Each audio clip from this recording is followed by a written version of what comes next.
Nepal engineer एसोसिएसनको तर्फबाट यहाँहरू सबैलाई हार्दिक शुभकामना व्यक्त गर्न चाहन्छु। आजको यस कार्यक्रम नेपाल इन्जिनियर एसोसिएसनले 55औं इन्जिनियर्स डे को सेलिब्रेसनको रूपमा टेक्निकल सेसनको लागि आज श्रावण 2 गतेलाई हामीले मनाउन गइरहेका छौँ। नेपाल इन्जिनियर्स एसोसिएसनको 55औं वार्षिकोत्सवको अवसरमा आयोजना गरिएको सेसनका कोअर्डिनेटरज्यूहरू, र्यापोर्टरज्यूहरू, नेपाल इन्जिनियर्स एसोसिएसनका पूर्व पदाधिकारीज्यूहरू, विभिन्न सरकारी तथा गैर सरकारी संस्थाबाट पाल्नुभएका प्रतिनिधिज्यूहरू, सम्पूर्ण आदरणीय सिनियर इन्जिनियरहरू, सहकर्मी इन्जिनियर साथीहरू तथा पत्रकार मित्रहरू, आज हाम्रो निमन्त्रणालाई स्वीकार गरी प्यानलिस्टको रूपमा मान्य सांसदज्यूहरू उपस्थित हुनुभएको छ। उहाँहरूको अति व्यस्तताका बावजुद पनि यहाँ उपस्थित भएर यस कार्यक्रमलाई हौसला बढाइदिनु भएकोमा म उहाँहरूलाई हार्दिक स्वागत गर्न चाहन्छु। त्यस्तै गरी हाम्रो छोटो सूचनामा पनि अत्यन्त मेहनतका साथ अत्यन्त महत्त्वपूर्ण विषयमा छलफल चलाउनका लागि किनोटको प्रस्तुतिका लागि हामीले पूर्व योजना आयोगका पूर्व उपाध्यक्षज्यूहरूलाई अनुरोध गरेका थियौँ। त्यसै अनुरूप यहाँ उपस्थित हुनुहुन्छ, उहाँहरूलाई पनि म हार्दिक स्वागत गर्न चाहन्छु। त्यस्तै गरी हाम्रो यस टेक्निकल सेसनमा कमेन्टेटरको रूपमा राष्ट्रिय योजना आयोगका सदस्य मान्य सदस्यज्यूहरू उपस्थित हुनुहुन्छ, उहाँलाई पनि हामी हार्दिक स्वागत गर्न चाहन्छु। यस्तै गरी हामीले सरकारी सेवामा लामो अनुभव बटुल्नुभएका सिनियर इन्जिनियर सरहरू, म्याडमहरूलाई प्यानलिस्टको रूपमा आमन्त्रण गरेका छौँ र उहाँहरूलाई म हार्दिक स्वागत गर्न चाहन्छु। साथै यस कार्यक्रमलाई सफल बनाउन पाल्नुभएका सम्पूर्ण सहभागी इन्जिनियरहरूलाई स्वागत गर्न चाहन्छु। यहाँहरूलाई अवगत नै छ, नेपाल इन्जिनियर्स एसोसिएसनले 55 वर्ष पुरा गरी 56औं वर्षमा प्रवेश गरेको छ। यसै अवसरमा मेरो व्यक्तिगत तथा नेपाल इन्जिनियर्स एसोसिएसनको तर्फबाट सम्पूर्ण उपस्थित इन्जिनियरहरूलाई तथा स्वदेश तथा विदेशमा रहनुभएका इन्जिनियरहरूलाई बधाई तथा शुभकामना दिन चाहन्छु। आगामी दिनमा यस संस्थाको उत्तरोत्तर प्रगति तथा राष्ट्रिय तथा अन्तर्राष्ट्रिय स्तरमा समेत छवि अझै उचाइमा पुगोस् भन्ने शुभकामना पनि दिन चाहन्छु। 56 वर्षमा एउटा बालक जवान भइसकेको भई बुढेसकालतिर ढल्किएको अनुभव गर्छ र आफ्नो सक्रियता कम हुने बेला भयो भने चिन्ता गर्न थाल्छ। अहिले एनए त्यही उमेरमा छ, तर यो प्रक्रिया संस्थाको हकमा व्यक्तिको भन्दा उल्टो हुने रहेछ। अर्थात् संस्था जति पुरानो हुँदै जान्छ उति नै क्रियाशील, परिपक्व र शक्तिशाली बन्दै जान्छ। अहिले एनएको अवस्था यही नै हो। हामी दिनानुदिन बढीभन्दा बढी क्रियाशील भएका छौँ, जुन कुरा 2 वर्ष अगाडिको भूकम्पको बेलामा हाम्रो क्रियाशीलताले प्रमाणित गरेको छ। हामी जति क्रियाशील बन्दै जान्छौँ उति नै राज्यले, समाजले हामीबाट बढीभन्दा बढी अपेक्षा राख्दछ। अपेक्षा राख्नु स्वाभाविक नै हो, किनभने इन्जिनियर भनेका देशको विकास निर्माणका सम्भाग हुन्, जो बिना विकासको परिकल्पना पनि गर्न सकिँदैन। तसर्थ इन्जिनियरहरूको सही व्यवस्थापन अहिलेको टड्काको समस्या आवश्यकता हो।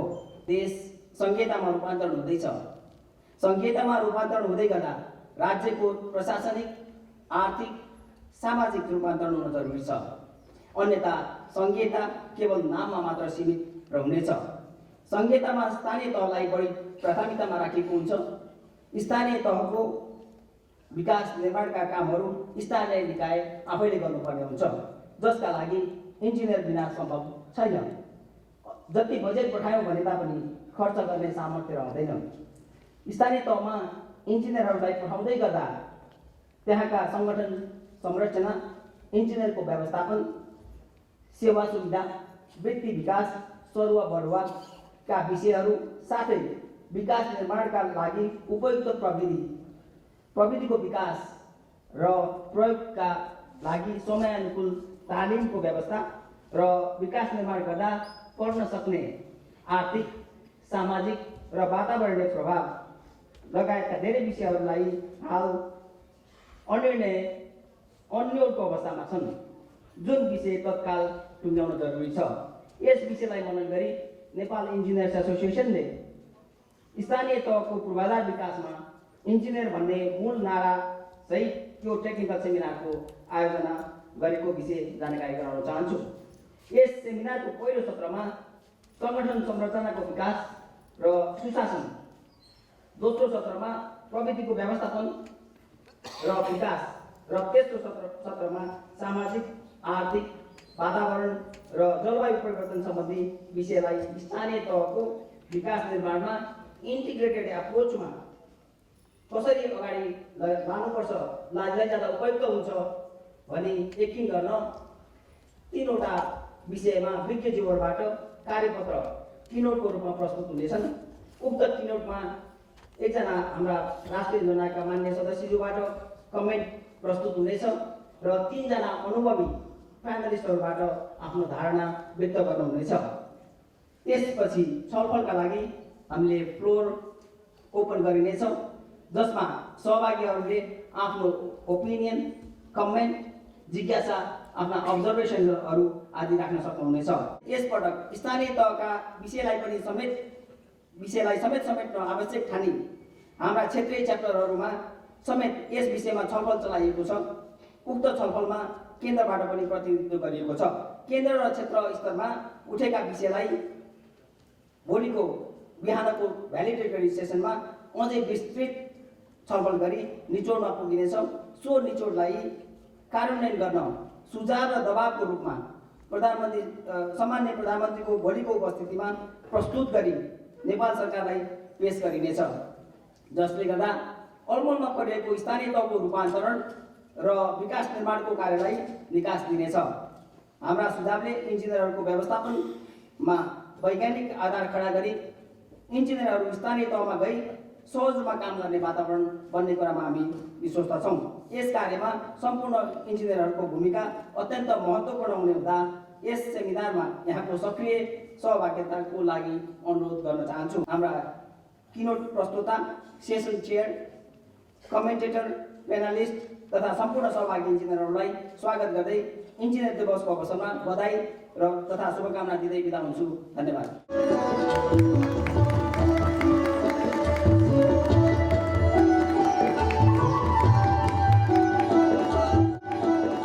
55 इन्जिनियर दिवसको शुभ उपलक्ष्यमा यहाँ उपस्थित भएका छौँ र यहाँले यो आकर्षक कृष्ण पताकामा देख्न सक्नुहुन्छ। यो इन्जिनियर्स डे सेलिब्रेसन, इन्जिनियर्स दिवस महोत्सवको नारा बिल्ड बेटर नेपाल भन्ने छ र यसले engineers for infrastructure development at local level भन्ने एउटा विषयमा चिन्तन मनन गर्ने योजना राखेको छ। इन्जिनियरलाई हामी हेर्दा नेपालीमा अभियन्ता पनि भन्दछौँ, तर बढी लोकप्रिय शब्द चाहिँ इन्जिनियर नै हो र हामीले सधैँ इन्जिनियरकै रूपमा सम्बोधन गर्दछौँ। इन्जिनियर इटालियन इन्जेन्टियम भन्ने शब्दबाट आएको भनिन्छ र त्यसको अर्थ भनेको चाहिँ सृजनात्मकता, रचनात्मकता भन्ने अर्थ लाग्दछ। त्यसले गर्दाखेरि इन्जिनियर एउटा सृजनात्मक व्यक्ति हो, रचनात्मक व्यक्ति हो भन्न हामी सक्छौँ।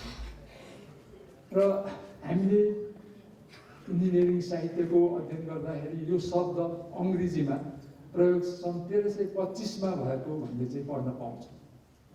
सन् 1325 हाम्रो देशमा राजा हरिमल्लले राज्य गरिरहेका थिए। त्यस पछाडि 19 वर्षपछि 1344 एउटा ठुलो महाभूकम्प आएको थियो। अन्त नेपालमा सबैभन्दा पहिलो भूकम्प आएको सन् 1223 भन्छौँ। सन् 1255 त राजा अभयमल्लको नै निधन भएको थियो। राजाको निधन भयो भने रङ्कहरूको कस्तो खालको उपस्थिति भयो, कस्तो खालको परिस्थिति भयो होला हामी त्यतिकै पनि परिकल्पना गर्न सक्दछौँ। तर त्यस्तो खालको भूकम्पीय क्षेत्रमा पनि नेपाली इन्जिनियरहरूले सक्षमताका साथ आफ्नो डिजाइन कार्य, निर्माण कार्य सञ्चालन गरेका थिए। उदाहरणको लागि सन् 1293 बनेको पशुपति पनौतीको इन्द्रायणी महादेवको मन्दिर स्थापना कालदेखि अहिलेसम्म पनि त्यो जीवित नै छ, यथास्थितिमा नै रहेको छ। भनेको मतलब हाम्रा इन्जिनियर, नेपाली इन्जिनियरहरू यस्तो भूकम्पीय क्षेत्रमा पनि, यस्तो विपदग्रस्त क्षेत्रमा पनि ठुला ठुला महाभूकम्पहरू आउँदाखेरि पनि यथास्थितिमा रहने खालका संरचनाको सिर्जना गर्ने सक्षमता भएका व्यक्तिहरू थिए भन्ने चाहिँ यो कुराले दर्शाउँछ। आज हामी यो इन्जिनियर्स डे सेलिब्रेसन गर्दाखेरि हामीलाई आजभन्दा 2 वर्ष अगाडि गएको भूकम्पको स्मरण पनि आउँदछ। त्यो भूकम्पमा विभिन्न भवनहरू धाराशायी भए, विभिन्न मन्दिर मठहरू पनि धाराशायी भए। तर कति मन्दिर मठ जो हाम्रा पुर्खाहरूले बनाएका, हाम्रा पूर्वज इन्जिनियरले बनाएका, तिनीहरू कति प्रभावित पनि भएन। त्यसले गर्दा हाम्रो इन्जिनियरहरूको चाहिँ के भने एउटा विलक्षण प्रतिभालाई चाहिँ त्यसले प्रतिबिम्बित गरेको हामी पाउँछौँ। आज हामी तिनै इन्जिनियरहरू र अहिले वर्तमान इन्जिनियरहरूको एउटा सम्मानमा यो इन्जिनियर दिवसको चाहिँ हामी उपलक्ष्यमा यहाँ हामी चाहिँ उपस्थित भइरहेका छौँ। अब अहिले इन्जिनियर फर इन्फ्रास्ट्रक्चर डेभलपमेन्ट भन्ने चाहिँ कुरा भइरहेछ। त्यो पूर्वाधार जुनको विकास गर्नको लागि इन्जिनियरको कस्तो भूमिका हुनुपर्दछ र विशेष गरेर स्थानीय तहमा भर्खरै नयाँ संविधान हाम्रो सामु प्रस्तुत भएको छ। यस कुरालाई एकदमै प्रभावकारिताका साथ, प्रष्टताका साथ टेक्निकल कमिटीका chairperson engineer doctor Chandrika Prasad भट्टले पनि प्रकाश पारिसक्नु भएको छ। र भर्खरै जुन निर्वाचन सम्पन्न भयो त्यहाँ विजयी भएका मेयर, उपमेयर तथा अन्य सदस्य साथी सङ्घीयहरूले पनि यो पूर्वाधारको विषयमा चाहिँ कुरा गरिरहनु भएको छ। उहाँले चाहिँ एउटा एकत्रित खालको एउटा सहरको सिर्जना गर्ने, एकत्रित खालको बस्तीको रचना गर्ने भन्ने कुराहरू चाहिँ हामी सामु ल्याइराख्नु भएको छ। त्यस कारण यो पनि एउटा चाहिँ ठुलो एउटा चिन्तन मननको विषय यसमा हुन्छ भन्ने मलाई लागेको छ। हाम्रो देशमा भूकम्प आयो, अब हामीले पुनर्निर्माण त्यति धेरै गर्न सकेका छैनौँ। तर हाम्रो उत्तरपट्टिको राष्ट्र चीनमा भूकम्प आयो, सिचुवान प्रान्तमा। हामीलाई भूकम्प एउटा शराब जस्तो भएको छ, तर उनीहरूलाई त्यही भूकम्प चाहिँ शुभाशिष भएको जस्तो चाहिँ देख्न सकिन्छ। भूकम्प गएको ठाउँमा अहिले हामी गयौँ भने उनीहरूले यति राम्रो गरी चाहिँ निर्माण गरेका छौँ, त्यहाँ भूकम्प गयो भन्ने कुरा वास्तवमा कल्पना गर्न पनि नसकिने त्यस्तो राम्रो खालले एकदम थोरै समयमा पुनर्निर्माणको कार्य भएको छ। वास्तवमा यो हामीलाई एउटा अनुकरणीय उपमाको रूपमा, अनुसरणीय उदाहरणको रूपमा पनि यो चाहिँ स्थापित भएको छ। त्यहाँ उनीहरूले वास्तवमा इन्टिग्रेटेड सेटलमेन्टको पनि काम गरेका छन्। उनीहरूले हाम्रै पहाडी परिवेशमा जस्तो उनीहरूका पनि पहाडी त्यहाँ भूगोलहरू छन्, त्यसमा उनीहरूले त्यो एकत्रित बस्ती निर्माण गरेर अनि त्यहाँ जुन बसिरहेका मान्छेहरूलाई तिनीहरूको घरसँग साटेर त्यो एकत्रित बस्तीका घरहरू तिनीहरूलाई दिएर चाहिँ सफलताका साथ कार्यलाई चाहिँ अगाडि बढाएका छन्। हामीले पनि त्यस्तो गर्न सकिने विभिन्न सम्भावनाहरू छन्। अब यो अहिले भर्खरै यो स्थानीय तहमा बजेट पनि प्रभाव भएको छ। अब यसो हेर्दाखेरि 78 अरब चाहिँ प्रभाव भएको चाहिँ देखिन्छ। नगरपालिका, गाउँपालिका आदि इत्यादिलाई चाहिँ त्यो प्रभाव भएको बजेट हेर्दाखेरि त्यसमध्ये कति पूर्वाधारमा पनि त्यो पैसा खर्च हुन्छ, पूर्वाधारमा हामीले कति पैसा खर्च गर्नुपर्ने भनेर भन्दाखेरि एउटा अध्ययनले के देखाएको छ भने वास्तवमा एसियामा चाहिँ 4.5 देखि 6% चाहिँ पूर्वाधारमा चाहिँ कुल गार्हस्थ्य उत्पादनको 4.5 देखि 6% चाहिँ खर्च गर्नुपर्छ भन्ने त्यो एउटा अध्ययनले देखाएको छ। त्यति हामीले खर्च त गर्न सकेका छैनौँ, किनभने अब हाम्रो 22 खरब जतिको कुल गार्हस्थ्य उत्पादनको हामीले 4% अथवा 6% निकाल्यो भने झन्डै 1 खरब 32 अरबदेखि 88 सम्म चाहिँ पुग्छ। त्यही त हामीले त्यो खर्च गर्न सकेका छैनौँ। तर यो पूर्वाधारमा निकै नै खर्च गर्नुपर्ने चाहिँ कुरो चाहिँ त्यो अध्ययनले देखाएको छ। अब यो सेमिनारमा विभिन्न यसका आयामहरू छन्, जस्तै institution development and good governance. Institution भन्ने चाहिँ एकदमै महत्त्वपूर्ण कुरा हो। विकासको लागि institution, infrastructure, macro economic environment, health and primary education, labour market efficiency, financial market, technological readiness र मार्केट रिग्रेसन एनालाइसिस गर्दाखेरि के थाहा भयो भने सबैभन्दा बढ्ता महत्त्वको चाहिँ इन्स्टिट्युसन हुँदो रहेछ। इन्स्टिट्युसन चाहिँ एकदम राम्रो भयो भने विकासलाई अगाडि बढाउन सक्दा रहेछौँ। इन्स्टिट्युसन चाहिँ प्रभावकारी भएनन् भने चाहिँ त्यो चाहिँ नहुन सक्ने रहेछ। त्यस कारण चाहिँ यसमा इन्स्टिट्युसन र गभर्नेन्सका कुराहरू भएका छन्। यसमा टेक्नोलोजी म्यानेजमेन्ट एन्ड डेभलपमेन्टका कुराहरू छन्। अहिले हामीले स्मार्ट सिटीका कुराहरू गरिरहेछौँ। चुस्त खालका सहरहरू कसरी निर्माण गर्ने, स्मार्ट भिलेजका पनि कुराहरू भइरहेको छ। फुर्तिला चुस्त खालका चाहिँ गाउँहरूको कसरी निर्माण गर्ने भन्ने कुरा छ। त्यो चाहिँ प्रविधिमा त्यसको बाहुल्य हुने भएको हुनाले टेक्नोलोजी म्यानेजमेन्टका कुराहरू पनि छन्। त्यसै गरी अब socio economic environment and climate चेन्जका कुराहरू पनि यसमा चिन्तन मनन हुने भएको छ। विशेष गरेर क्लाइमेट चेन्ज अहिलेको जल्दो बल्दो विषय भएको हुनाले त्यसलाई कसरी समावेश गर्ने भन्ने कुरा पनि यसमा राखिएको छ। यो लोकल लेभलमा चाहिँ इन्फ्रास्ट्रक्चर डेभलपमेन्ट गर्ने भन्ने जुन सेमिनार छ, यो एउटा भर्खरै यो स्थानीय सरकारको निर्वाचन भएको सन्दर्भमा यो एउटा एकदमै महत्त्वपूर्ण घटनाको रूपमा इतिहासमा पनि यसको चर्चा परिचर्चा हुने भन्ने चाहिँ मलाई लागेको छ। नेपाल इन्जिनियर्स एसोसिएसनले कार्यक्रम गरेकोमा म इन्जिनियर्स एसोसिएसनलाई धेरै धन्यवाद दिन चाहन्छु।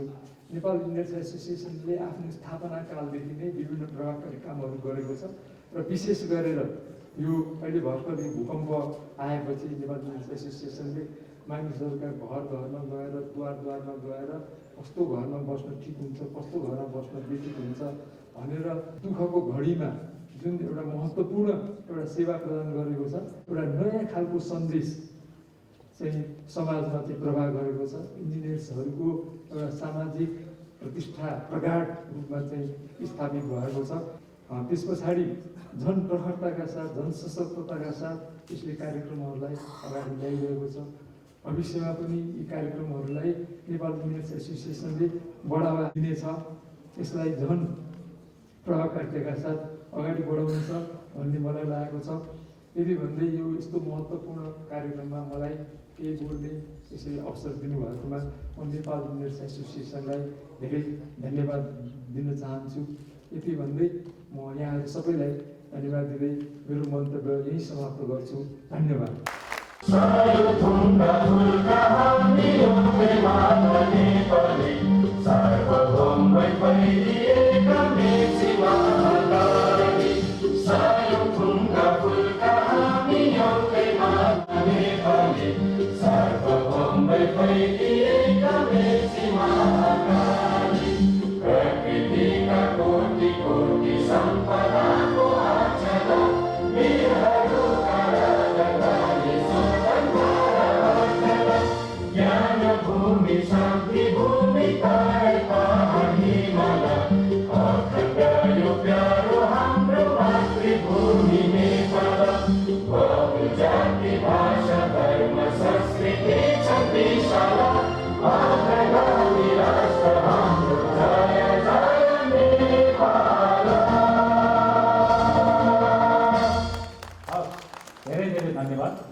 धेरैभन्दा धेरै साथीहरूले हाम्रो अहिले विकासको विभिन्न समस्याहरू छ, हरेक दिन पत्र पत्रिकामा आएको छ। कतिपय विकासको कुराहरूमा इन्जिनियरहरूमाथि पनि दोषारोपणहरू आइपरेको छ र कतिपय समस्याहरू छ। कतिपय इन्जिनियरहरूलाई काम गर्ने वातावरण नभएको हुनसक्छ। यी विषयहरूमा बहस गरेर हामी इन्जिनियरहरूले देशको विकासलाई फेरि यहाँ हामी जति पनि यहाँ उपस्थित भएका छौँ महत्त्वपूर्ण ठाउँमा बसेको इन्जिनियरहरू यस बहसलाई तीव्रता दिएर र हाम्रो विकासको काममा फेरि सहजतापूर्वक अगाडि बढ्नलाई यसले मद्दत गर्नेछ र यो मिनिङफुल रूपमा महत्त्वपूर्ण रूपमा यसले केही कुराहरू निकाल्न सक्छ। यही बहस हामीले हाम्रो देशभरि हाम्रो क्षेत्रीय केन्द्र र च्याप्टरहरूमा पनि गरेका छौँ। पोखरामा पनि छ भोलि, त्यसको लागि हाम्रो डाक्टर मुरली पनि जाँदै हुनुहुन्छ।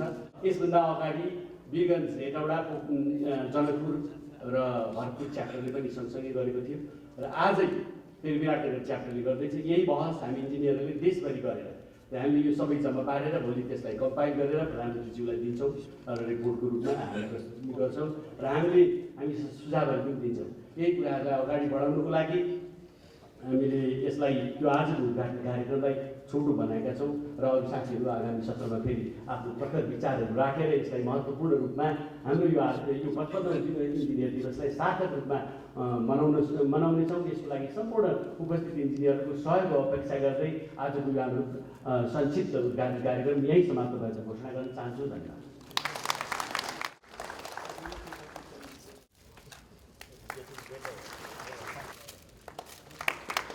हस्, धन्यवाद। अब हाम्रो इन्जिनियर साथीहरूमा म शुभकामना एकदम बधाई दिन चाहन्छु। बिल्ड बेटर नेपाल भनेर हाम्रो यस कार्यक्रमको एउटा थिम रहेको छ र आज चाहिँ हाम्रो नेपाल इन्जिनियर एसोसिएसनको टेक्निकल सेमिनारमा हामीहरूले इन्जिनियर्सको infrastructure development at local level भनेर नामाकरण गर्छौँ। यही विषयलाई लिएर हामीहरूले चाहिँ पहिलो सेसन सुरुवात गरेका छौँ र पहिलो सेसनको चेयर गरिदिनु हुनलाई म नेपाल इन्जिनियर एसोसिएसनका पूर्व अध्यक्ष त्यसै गरी उहाँ चाहिँ हाम्रो नेपाल इन्जिनियर एसोसिएसनमा धेरै समय बिताउनु भएको छ र समयले यसले गर्दा हामी यहाँसम्म पनि आइपुगेको हामी भन्न सक्छौँ। र त्यस्तै गरी उहाँ federation of engineering institute of south and central एसियाका पूर्व अध्यक्ष पनि हुनुहुन्छ र उहाँलाई आजको यस पहिलो सेसनमा चेयर गरिदिनु हुन अनुरोध गर्छु। उहाँ हामी हुनुहुन्छ इन्जिनियर किशोर कुमार शास्त्रीज्यू। आजको यो साफा टेक्निकल सेसन एक नम्बरको सेसनमा institutional development at the local level local government formation भएको छ। त्यसमा कस्तो खालको इन्स्टिट्युसन फ्रेमवर्क तयार हुनुपर्ने र त्यसमा गभर्नेन्सको हिसाबले गुड गभर्नेन्सलाई कसरी स्थापित गर्न सकिनेछ भन्ने विषयमा हाम्रो प्रोफेसर डाक्टर रजनीशचन्द्र पोखरेलले टिप्पणी दिनुहुनेछ। मेरो यो प्रस्तुतिको आजको टपिक प्रोजेक्ट गरिदिनुहोस्। Topic institutions governance and engineers भन्ने इन्स्टिट्युसन्स गभर्नेन्स एन्ड इन्जिनियर्स भन्ने यसमा बेसिकली मैले अहिले लोकल लेभलको जुन इन्स्टिट्युसन छ खास गरेर स्थानीय तहको भर्खर इलेक्सन भएर स्थापित भएको र अहिले नयाँ संविधान अनुसार बनेका ती त्यहाँको गभर्नेन्स र त्यहाँ चाहिँ इन्जिनियरको स्पेस र रोल बारेमा म कुरा गर्छु। सर्वप्रथम मैले दुईवटा कुरामा चाहिँ इन्डिकेट गरिराखेको छु। त्यो के हो भने यो कन्टेक्स्ट नेपाली इन्जिनियर्स हामी इन्जिनियर्सहरूलाई यो कन्टेक्स्ट चाहिँ यो पिक्चर र कन्टेक्स्ट बुझ्न जरुरी छ। हामीले कुरा त गर्छौँ तर कहाँनिर के कुरा गर्ने हो हामीले यो स्थानीय तहमा भन्ने कुरालाई चाहिँ संविधानको त्यो जुन अनुसूचीमा भएको 8को जुन अधिकार स्थानीय तहलाई दिएको छ र त्यो भित्र इन्जिनियरको स्पेसको कुरा चाहिँ अलिकति त्यसमा जान चाहन्छु। अनि त्यसपछि हामीले छलफलको क्रममा केही कस्तो हुनुपर्ने भन्ने कुरा चाहिँ छलफलमा ल्याउन भन्ने मलाई लागेको छ। लार्जर पिक्चर नेसनको चाहिँ क्लियरली के हो भने यो कन्स्टिट्युसन हो। नेक्स्ट उसमा जानुहोस् न। न्युली स्ट्रक्चर्ड लार्जर पिक्चर हामीले चाहिँ कम्प्रिहेन्सिभ रूपमा केही कुरा अन्डरस्ट्यान्ड गर्न जरुरी छ। त्यो कम्प्रिहेन्सिभ अन्डरस्ट्यान्डिङ चाहिँ हामी स्पेसिफिक जानुभन्दा अगाडि नेसनमा भइराखेको जुन ट्रेन्ड छ त्यसलाई अन्डरस्ट्यान्ड गर्न जरुरी र फेरि तानिएर हामीहरू चाहिँ एकदमै फोकस भएर एज एन इन्जिनियर डेलिभर पनि गर्नुपर्ने हामीहरूको च्यालेन्ज त्यो हो। त्यसमाले यो 3-4वटा कुरामा चाहिँ हामी एकदमै क्लियर हुन जरुरी छ जस्तो मलाई लाग्छ। नेपाली इन्जिनियर्स एसोसिएसनले यस किसिमको कन्भेन्सन, कन्क्लेभ, सेमिनार्स, वर्कसप आदि गर्नुको पछाडि पनि यो बिगर पिक्चरमा नेपालको इन्जिनियर इन्डिभिजुअल अथवा सानो समूह कसरी कहाँनिर स्पेस छ, यसको नयाँ के इस्युहरूमा यो इङ्गेज हुनसक्छ भन्ने कुरा अगाडि ल्याइदिने हो र त्यही नै आज हामी गर्दैछौँ भन्ने मलाई लागेको छ। त्यो लार्जर पिक्चर क्लियरली त्यो कन्स्टिट्युसन हो।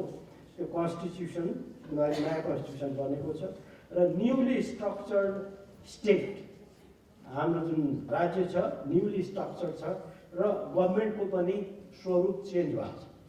जियोग्राफिकली एडमिनिस्ट्रेटिभ हामीहरूको बााउन्ड्रिजहरू चेन्ज भएका छन्। नयाँ एक प्रकारको हरिजन्टल पनि र भर्टिकल रिलेसनसिप पनि नयाँ प्रकारको डेभलप हुँदैछ। अझै क्लियर भइसकेका छैन, तर इन्स्टिट्युसन्सहरूसँग नगरपालिका, गाउँपालिका, भोलि गएर प्रोभिन्स टु प्रोभिन्स, यिनीहरूको बिचको हरिजन्टल रिलेसनसिप, आपसमा हुने रिलेसनसिप र फेडरलदेखि तलसम्म आउँदा यो भर्टिकल रिलेसनसिप, यो दुईटै प्रकारका रिलेसनसिप्सहरूले हामीहरूको स्पेस र हामीले गर्ने ड्युटीलाई पनि डिटरमाइन गर्छ। त्यस हुनाले यो रिलेसनसिप न्युली डेभलप भइरहेको छ र एउटा इस्यु अफ अकाउन्टेबिलिटी चाहिँ अत्यन्तै ज्यादा आइरहेको छ। अकाउन्टेबिलिटीको कुरा यो नयाँ फ्रेमवर्कमा एकदमै बढी स्ट्रेस गरिएको हुनाले र जसरी हामीले फेडरलाइज र लोकलाइज गर्दैछौँ त्यसबाट बढी नै अकाउन्टेबिलिटीको बर्डन चाहिँ हामी सबैमा आउँछ। हामी इन्जिनियरहरूको भूमिका के रहन्छ र कसरी हामी अगाडि बढ्नुपर्छ भन्ने चिज आएको छ।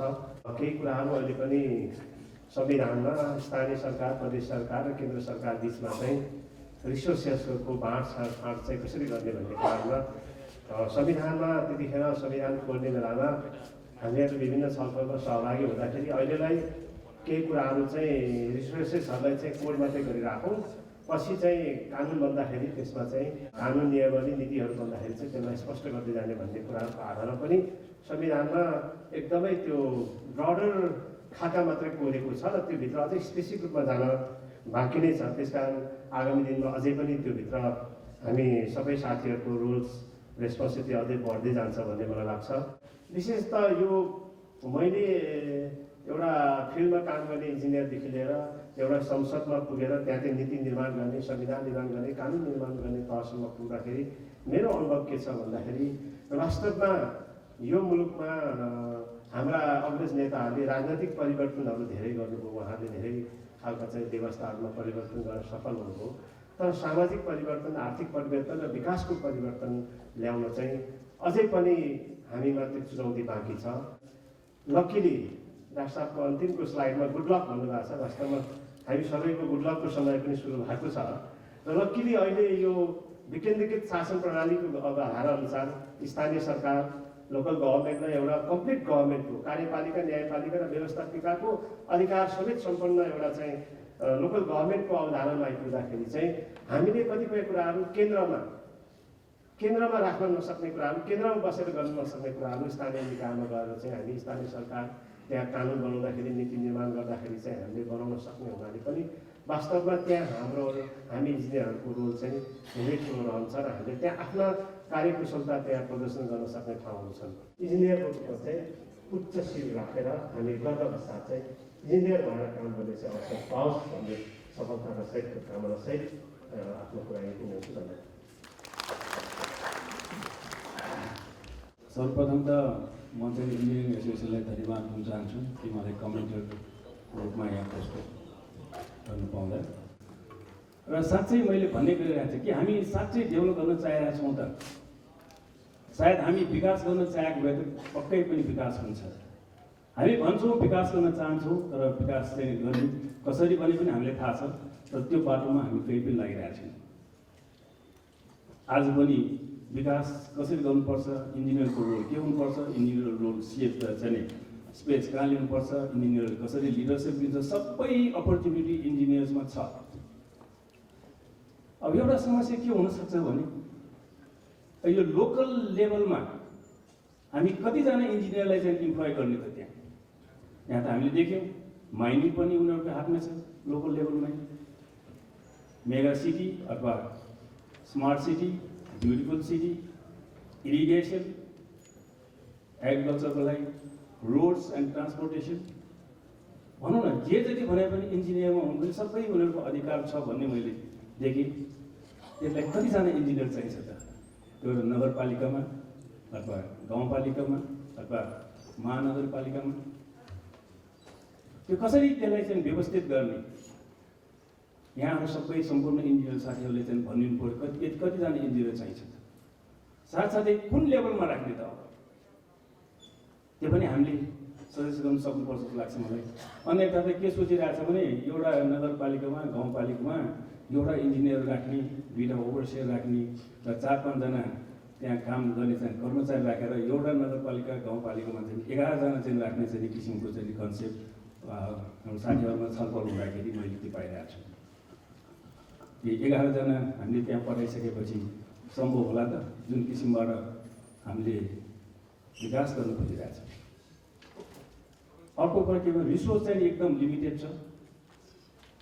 यसपालि रिसोर्स चाहिँ नि सर्टेन चाहिँ नि नर्म्स एप्लाई गरेर, जस्तै साइज र चाहिँ नि साथसाथै पपुलेसन र भौगोलिक चाहिँ नि हिसाबले हेर्दाखेरि जस्ट टेम्पोरेरीको हिसाबले चाहिँ हामी रिसोर्स चाहिँ नि मोबिलाइज गर्नलाई चाहिँ नि हामीले सजेस्ट गऱ्यौँ प्लानिङबाट, त्यो अनुसार भएको छ।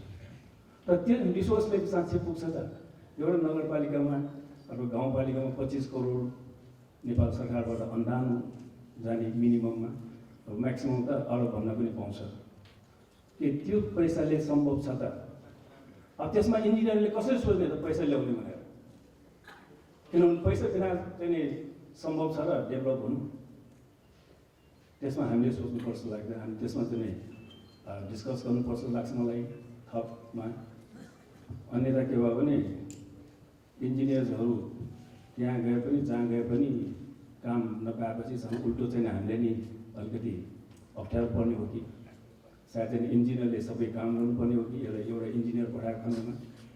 त्यस कारण हामीले यहाँ चाहिँ डिस्कस गरेर कतिजना इन्जिनियर चाहिन्छ त? एउटा नगरपालिकाले डेभलप गर्नलाई कतिजना इन्जिनियर चाहिन्छ? हामीले गाउँपालिकाले डेभलप गर्ने कतिजना इन्जिनियर चाहिन्छ मेट्रोपोलिटन सिटीको लागि भन्ने हामीले चाहिँ यो निर्णय चाहिँ गरेर सायद नेपाल सरकारले दिन सक्यो भने र हामीले धेरै चाहिँ सजेस्ट गरेको जस्तो मलाई लाग्छ। अन्यथा चाहिँ जुन अपर्च्युनिटी भन्ने हाम्रो हुन्छ त्यो अपर्च्युनिटी हामीसँग नहुन पनि सक्छ, किनभने सबै कुरा हामी इन्जिनियर्सले गर्न सक्ने कुरा सम्भव पनि भएन। जनताले चाहिँ इन्जिनियर भनेपछि सबै गरौँ भन्ने नै कुरा हुन्छ। त्यति बेला सुनेको पनि थिएँ मैले, एउटा इन्जिनियर नेपालमा आउँदाखेरि चन्द्र शमशेरलाई घडी बनाउनु दियो भन्ने पनि हाम्रो साथीबाट यो स्टोरी सुनेको थिएँ। त्यस्तो भयो भने इन्जिनियरले के गर्ने गाउँ? त्यस कारण चाहिँ हामी यसमा छलफल गरौँ। हाम्रो डाक्टर साहबले जे जति राख्नु भएको छ एकदम बृहत चाहिँ स्टडी गरेर प्रस्तुत गर्नुभएको छ, त्यसमा लागू गर्न सक्यो भने मेन चाहिँ लिडरले चाहिँ म डेभलप गर्छु भन्ने कुरा आउनु पऱ्यो। तर जहाँसम्म लाग्छ अहिलेसम्म मैले त्यस्तो किसिमको नेताहरू पाएको छैन। सायद लोकल लेभलमा भएको हुनाले उहाँले गर्नुहुन्छ कि।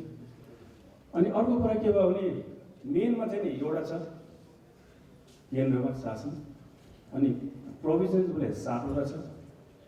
यो 7वटालाई त केन्द्रले हेर्न सक्ला जस्तो मलाई लाग्छ। तर त्यहाँ 744वटा छ। हरेक प्रदेशले चाहिँ 600वटा चाहिँ नगरपालिका गाउँपालिका यो हेर्नुपर्छ। कसरी त्यो चाहिँ हेर्ने त? कस्तो किसिमको स्ट्रक्चर हुनुपर्छ त? अब जिल्ला त हुनेवाला छैन जस्तो लाग्छ मलाई। फेरि जिल्ला फेरि थप्ने हो कि त्यो पनि थाहा भएन मलाई। त्यसमा चाहिँ यो 100वटा चाहिँ नि नगरपालिका गाउँपालिका भोटेबाट चाहिँ यसले कसरी चाहिँ हेर्ने त? कस्तो किसिमको मोनिटर गरे पनि उसले साँच्चै काम गरिरहेछ भन्ने चाहिँ त्यो त यो एकदम समस्या आउँछ जस्तो मलाई लागिरहेछ। त्यसको पनि हामीले चाहिँ नि छलफल होस्, त्यो छलफलबाट के कसरी चाहिँ अगाडि बढ्नु सक्छ जस्तो लाग्छ, त्यो चाहिँ हामीले पर्लाउनु पर्छ जस्तो लाग्छ मलाई। यसलाई पनि हामीले सजेसन गरे पनि पक्कै पनि नेपाल सरकारले यसलाई अगाडि बढाउँछ जस्तो लाग्छ। It's really problem how it handles 100 local bodies by 1 province. सायद चाहिँ नि हाम्रो नेताहरूले सोचेको पनि होला यसरी ह्यान्डल गर्ने, त्यो आएको छैन अहिले। एटलिस्ट मेरो नलेजमा त्यो आएको छैन। अनि अरू चाहिँ साथीहरूको नलेजमा आएको छ भने त्यो पनि भने पनि एकदम राम्रो हुन्छ जस्तो लाग्छ मलाई। यति भन्दै धेरै समय पनि नलियो। यो सबै कुरा आएकोमा मेरो समर्थन छ र माननीयज्यूले पनि जे जति भनेको त्यसमा पनि मेरो सहमत छ नि छ। र नयाँ कुरा भनेको एउटा मोनिटरिङ हो, एउटा हामीले नम्बर चाहिँ आइडेन्टिफाई गरेर नेपाल सरकारले दिन सक्यो भने र यसलाई युज गरे पनि पक्कै पनि हाम्रो लोकल लेभलमा डेभलप हुने र लोकल नेताहरूले डेभलप गर्न चाहेकोमा हामीले स्पेस लिएर हेल्प गर्न सक्छ जस्तो लाग्छ। साथै चाहिँ यो इन्जिनियरिङ डे चाहिँ सफल होस् त्यसको शुभकामना गर्छु। धन्यवाद। आज यो इन्जिनियर्स डेको उपलक्ष्यमा सबैलाई शुभकामना एवं बधाई छ। आजको किनोट स्पिच राख्नुहुने डाक्टर जगदीश चन्द्र पोखरेलले सप्लाई साइडको तर्फबाट धेरै कुराहरू राख्नुभएको देखिन्छ। अब यसमा डिमान्ड साइड स्थानीय तहको के छ भन्ने कुरा आफ्नै ठाउँमा छ। हामी त्यहाँ गएर सहयोग गर्ने हो कि अथवा उहाँहरूले हामीलाई खोज्ने हो भन्ने कुरा यो एकदमै दुविधाको विषय अहिले भएको छ। यसको पहिलो कारण के हो भनेदेखि हाम्रो कन्स्टिट्युसन किन चेन्ज भयो भन्दाखेरि सोसियो इकोनोमिक डेभलपमेन्टको लागि भयो। यो पोलिटिकल्ली मोटिभेटेड छ। सोसियो इकोनोमिक डेभलपमेन्टको पर्सपेक्टिभ छैन। तपाईँले अनुसूची हेर्नुभयो अथवा अनबन्डलिङको अहिले हेर्नुभयो भनेदेखि सोसियो इकोनोमिक डेभलपमेन्टको पर्सपेक्टिभ यो भित्र पाइँदैन। कथा लेखिएको छ तर त्यसको कार्यान्वयन कसरी हुन्छ भन्ने कुरामा कुनै एक्सर्साइज भएको छैन।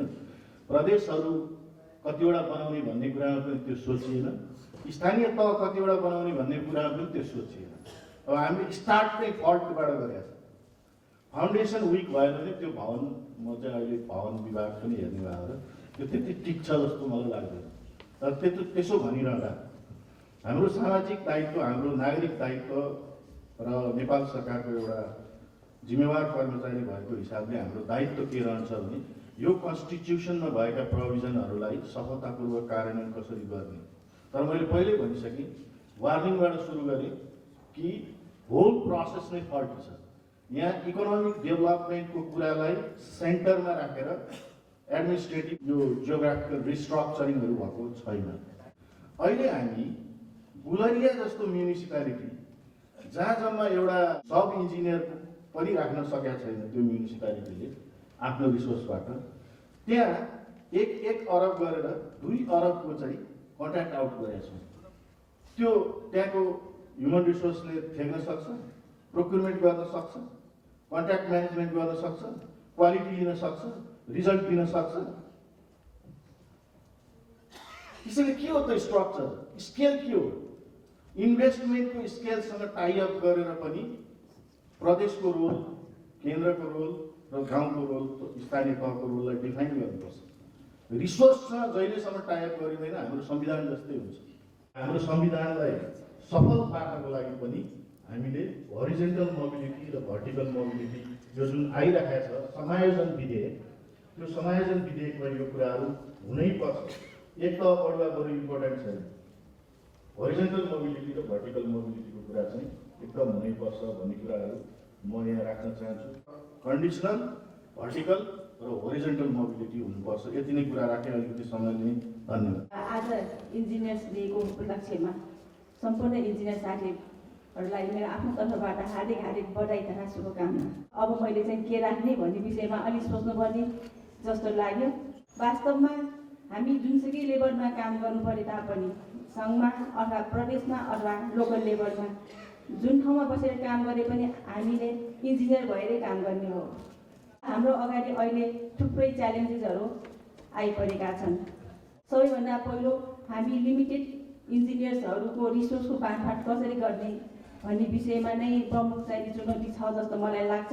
अघि नै हिरेनिमान सरले भनेको विषयमा मैले अलिकति सपोर्ट गर्दै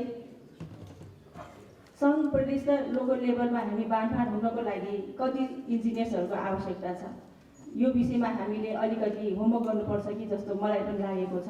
इन्जिनियर्सको चुनौती भनेको आखिरमा इन्जिनियर्सले नै देश बनाउने हो, इन्जिनियर्सले नै जनतालाई प्रत्यक्ष लाभ पुग्ने गरी काम गर्ने हो र इन्जिनियर्सले नै आर्थिक वृद्धि दरमा पनि सघाउ पुर्याउने हो।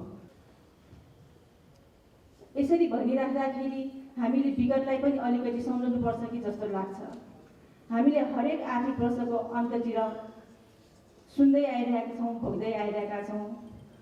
विकास खर्च न्यून भयो, पुँजीगत खर्च बढेन, तोकेको समयमा विकास निर्माणका कामहरू सम्पन्न हुन सकेन। तोकेको गुणस्तरमा काम हुन सकिरहेको छैन, जनताले प्रत्यक्ष लाभ पाउन सकिरहेको छैन र जताततै गुनासो सुनिरहनु पर्ने हाम्रो इन्जिनियरहरूको बाध्यता छ। यस्तो अवस्थामा हामी एकचोटि फेरि फर्केर हेर्नुपर्छ जस्तो मलाई लाग्छ कि अहिले हामी विद्यमान जति इन्जिनियर्सहरू जुनसुकै सेक्टरमा छौँ, काम गरिरहेका छौँ, खास गरेर निजामती सेवामा, गभर्मेन्ट सेवामा काम गरेका इन्जिनियर्सहरू जुन अहिले हामी लोकल लेभलको कुरा गरिरहेछौँ, प्रदेश लेभलको कुरा गरिरहेछौँ, सङ्घको कुरा गरिरहेछौँ, के यो अहिलेको दरबन्दी सङ्ख्या पर्याप्त छ? र यो इन्जिनियर्सहरूको चाहिँ नि एउटा वृत्ति विकासको लागि हामीले सोचेका छौँ, जसरी सरले भनिसक्नु भएको छ, होरिजन्टलको साथसाथै भर्टिकल डेभलपमेन्ट पनि आवश्यकता छ। कोही पनि इन्जिनियर एउटै लेभलमा बसेर सधैँ काम गर्न सक्दैन, उसलाई हरिजन्टलको साथसाथै भर्टिकल डेभलपमेन्टको पनि आवश्यकता छ। सबैले एकचोटि सचिव हुने इच्छा गरेकै हुन्छ। मेरो सानो मन्तव्य यही समाप्त गर्छु। धन्यवाद, नमस्कार। भनौँ 9 जना 11 जना अब कत्रो नगरपालिका छ भन्ने कुरा त हामीले देखेका छौँ। 2300 भोट ल्याउने पनि नगरपालिका छ, 40,000 भोट ल्याउने पनि नगरपालिका छ। त्यहाँको चाहिँ जनसङ्ख्या भूगोल हेऱ्यो भने विभिन्न। त्यसैले यो 9 जना या 11 जना कहाँबाट आयो त? अनि कोसँग सल्लाह भएको थियो? त्यो स्टेक होल्डर इन्जिनियर्स एसोसिएसन या यो इन्जिनियरिङ कम्युनिटीसँग कुरा भएको थियो इन्जिनियर पठाउने विषयमा? पहिला यस्तो छ कि यो मोनोरेलमा मेट्रो यो त सिम्पल भइसक्यो, स्मार्ट सिटी भनेको के हो चाहिँ थाहा छैन। त्यो कुराहरू आछ अनि इन्जिनियरलाई बनाउला यो खालको प्लान भन्ने होला। अब उसले गएर के नर्म्स हो, स्ट्यान्डर्ड के हो, उसको टेक्निकल त्यो चिजमा एप्रोच एक्सेस कहाँसम्म हो। यहाँ विभागीय लेभलमा यत्रो ठुल्ठुलो विभाग हुँदा त हामीसँग भने जस्तो नर्म्स स्पेसिफिकेसनहरू त्यस्तो भेटिँदैन। अब त्यो ठाउँमा कसरी बनाउने? यो महानगरले रोड मेट्रो रेलहरूको कन्सेप्ट ल्याएका छन्। अनि गाउँपालिकामा पनि तपाईँले त्यही हिसाबले कुरा आएको छ र अहिले हामीले भन्दैछौँ कि 1 जना या 2 जना इन्जिनियरको कुरा गरिरहेको छौँ। त्यो पनि सेन्ट्रल इस्टाब्लिस डिपार्टमेन्टबाट तान्ने हो भने तपाईँले सडकको मान्छे लानु होला, खानेपानी पनि त्यहाँ आवश्यकता छ, खानेपानीको मान्छे लानु होला, भवन पनि निर्माण गर्नुपर्दछन् भनेपछि अहिले जुन 11 जनाको कन्सेप्ट आएको छ त्यो कन्सेप्ट नै गलत छ। दोस्रो, लामो समयदेखि हामीले अर्को बहसमा जहिले पनि हाम्रो इन्जिनियर एसोसिएसनको बहसमा चलिरहने विषय जीविस र जिल्ला प्राविधिक कार्यालयको अख्तियारीको हामीले लामो समय बहस गरिरहन्थ्यौँ। हरेक वर्ष उठ्थ्यो त्यो कुरा। हामी गैर प्राविधिकका मातहतमा जिल्ला प्राविधिक कार्यालय कसरी चलाउने एलडिओको मातहतमा भन्थ्यौँ। अब झन् स्थिति के आइरहेको छ भनेपछि गाउँपालिकामा अधिकृतको मातहत इन्जिनियरहरूको नम्बर बढी 3 जना 4 जना पठाउनु पर्ने अर्को परिस्थिति आएको छ र त्यो ब्युरोक्रेटिक चाहिँ कसरी मिलाउने हो त्यो सम्बन्धीमा पनि यो कार्यपत्रमा के आउनु पर्थ्यो भन्ने जस्तो लाग्छ। अब राष्ट्रलाई कसरी अगाडि बढाउने? हामी अहिले स्थानीय तहको कुरा गरिरहेका छौँ। स्थानीय तह मात्र होइन, स्थानीय तह बलियो हुँदै गर्दाखेरि सङ्घ पनि बलियो हुनुपर्छ, प्रदेश पनि बलियो हुनुपर्छ। अहिले कुरा गर्छौँ हामी खालि कि सङ्घको कुरा गर्छौँ कि स्थानीय तहको कुरा गर्छौँ। अघि सचिवले भन्नुभयो प्रदेशको कुरै भएको छैन। प्रदेशको पनि संविधानको अधिकारको अनुसूची पल्टाएर हेऱ्यो भने 21वटा अधिकारको अनुसूची छ, एकल अधिकारको अनुसूची। त्यहाँ पनि पूर्वाधार संरचनाको धेरै कुरा छ। भनेपछि अब यो झन्डै विक्रम सम्वत 1980देखिको राजनीतिक लडाइँ करिब टुङ्ग्यो भनेर हाम्रो राजनीतिक नेतृत्वले भनिसक्नु भएको छ। अब हरेक राजनीतिक दलको नेतृत्वको हामीले भाषण सुन्यौँ भने विकास समृद्धिको कुरा आएको छ। अब राष्ट्रलाई कसरी अगाडि बढाउने, विकासको मोडेल कसरी हुने भन्ने सन्दर्भमा आम इन्जिनियरिङ समुदायले जुन खालको भिजन दिन सक्नु पर्थ्यो त्यो हामीले दिन सकेनौँ। मैले त्यो पेपरमा केही एक्सपेक्टेसन गरेको थियो, त्योतर्फ अलिकति म डाक्टर साहबको ध्यान आकर्षण गर्न चाहन्छु। अब राष्ट्र कसरी अगाडि बढाउने, पूर्वाधार निर्माणको दिशामा राष्ट्रलाई कसरी अगाडि डोर्याउने, सबै 3टै तहहरू कसरी फङ्सनेबल बनाउने भन्ने कुरा जरुरी छ। अहिले गर्न के खोजिएको छ भने पालिकाहरूमा अथवा स्थानीय तहमा एउटा इन्जिनियर वा केही सङ्ख्याका सब इन्जिनियर पठाएर विकासको जिम्मा लाउनु। त्यसरी हुन सक्छ? मैले इन्जिनियरिङ पास गरेको 10 वर्षको अभ्यास हो, म केही पनि गर्न सक्दिनँ एउटा इन्जिनियर। मेरो एक्सपर्टिज एउटा सानो क्षेत्रमा मात्र छ। अब अनमण्डलिङ हामीले हेऱ्यौँ अथवा अधिकारको अनुसूची हेऱ्यौँ भने सबै किसिमका पूर्वाधारका कामहरू सबै तहमा छन्। एउटा इन्जिनियर एउटा गाउँपालिकामा गएर जसको अहिले परिकल्पना गरिएअनुसार भर्टिकल लिङ्केज छैन, उसले गरेको कामको अनुगमन गरिदिने कोही छैन, उसलाई आवश्यक प्रयोग परेको प्राविधिक सहयोग गर्ने इन्टिटी डिफाइन भएको छैन। मैले गरेँ भने मैले सडक पुल पनि बनाउनु पऱ्यो, खानेपानी पनि गर्नु पऱ्यो, फोहोर मैला व्यवस्थापन पनि गर्नु पऱ्यो, भवन पनि गराउनु पऱ्यो। म त बोलाउँछु होला जस्तो लाग्छ। म त काम गर्न सक्दिनँ। सायद यो मानसिकता धेरै युवा इन्जिनियरहरू छ जस्तो लाग्छ मलाई। यो ढङ्गबाट हामीले सोच्नै नसक्छ। यहाँ इन्जिनियरको हक अधिकारको कुरा मात्र छैन, यहाँ राष्ट्र कसरी अगाडि बढाउने भन्ने कुरा छ। अहिले के हुँदैछ भने विकास अधिकार, समृद्धि, प्रशासनको सेवा प्रवाह यी सबै चिजलाई एउटा बास्केटमा हालेर प्रशासनिक नेतृत्वले गृहकारी गरिराखेको छ। हामी बोल्ने कि नबोल्ने, ए बाबा हाम्रो पनि इन्जिनियर सचिवहरू हुनुहुन्छ नि, सायद मुख्य सचिवले बोलाएको बैठकमा त उहाँहरू पनि हुनुहुन्छ नि, उहाँले युनिडाइरेक्सनल डिसिजन गर्नुभयो, हामी मान्न बाध्य भयौँ भनेर मात्र छुटकारा पाउनुहुन्न जस्तो लाग्छ। मैले सचिवहरूको मानमर्दन गर्न खोजेको होइन, बोल्नु पर्यो। उहाँले सक्नु भनौँ भने मैले सकिनँ, तपाईँहरूको साथ चाहियो भन्नु पर्यो। हामी आएर के गर्नुपर्ने, कुन हिसाबमा कन्ट्रिब्युट गर्नुपर्ने त्यो हामी तयार छौँ। हामी जान चाहन्छौँ, गाउँमा नभए हुँदैन, गाउँमै बसेर काम गरेको यहाँ उपस्थित धेरै इन्जिनियरहरू जसको कपाल सेतै फुलेको छ, कुनै न कुनै समयमा गाउँमै जानु भएको छ, नगर हुँदैन। तर अघि सचिवजीले भन्नुभएको जस्तो वृत्ति विकासको कुरा, त्योभन्दा ठुलो कुरा वृत्ति विकासको बाटो पनि बन्द भयो भने नयाँ इन्जिनियरहरू जान चाहन्छन् होला, जान खोज्छन् होला, तर मोटिभेटेड भएर इन्जिनियरिङ पर्सपेक्टिभबाट काम गर्न सक्ने इन्भाइरोमेन्ट हुनु पर्यो नि। यहाँ त के देखेको छ भने बाटो बनाउने काम, नागरिकता बनाउने काम, सडक पुल बनाउने काम एउटै हो। एउटा सिटिओले गर्ने काम एउटा इन्जिनियरले गर्छ भने जस्तो मानसिकताले यो हुँदैन। हाम्रो हस्तक्षेप जरुरी छ, हामी जोगिनलाई होइन, हाम्रा विभाग जोगिनलाई होइन, को कहाँ रहन्छ यो कुरा गौरव हो। तर हामीले एउटा इन्जिनियर भनेको समाजको चाहिँ अगुवा नागरिक हो, बुझेको नागरिक हो भनेर हाम्रो अभिभावकले सोच्नुहुन्छ, हाम्रो पेरिफेरीको सोसाइटीले सोच्छ, हाम्रो जनताले सोचेका छन्। हामीले राष्ट्रको हितमा नि बोल्न जरुरी छ। अब डेभलपमेन्ट कसरी गराउने, त्यसरी डेभलपमेन्ट मोडालिटी यो हुनुपर्छ भनेर भन्नु पर्यो। हामीले हाम्रो राजनीतिक नेतृत्व र प्रशासनिक नेतृत्वलाई बुझाउन सक्नु पर्यो। इन्जिनियरिङ फङ्सन भनेको टिम बिजनेस हो, इन्डिभिजुअल बिजनेस होइन।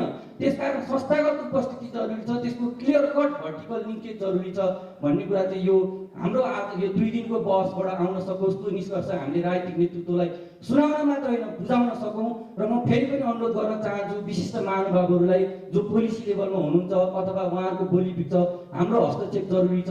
हामी इन्जिनियर जोगिने होइन, हाम्रा विभाग जोगिने होइन, हामी आफ्ना मन्त्रालय आफ्ना विभाग जोगाउन नलागौँ।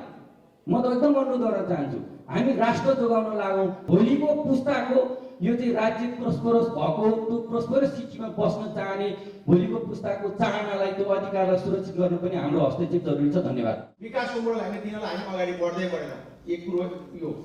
अर्को कुरो, अहिले हामी मन्त्रालयहरू 16वटा 18वटा बनाउने भनेको छौँ। मैले त सुने अनुसार 2टा मन्त्रालयले प्राविधिक, एउटा पानीको एउटा गैर पानीको।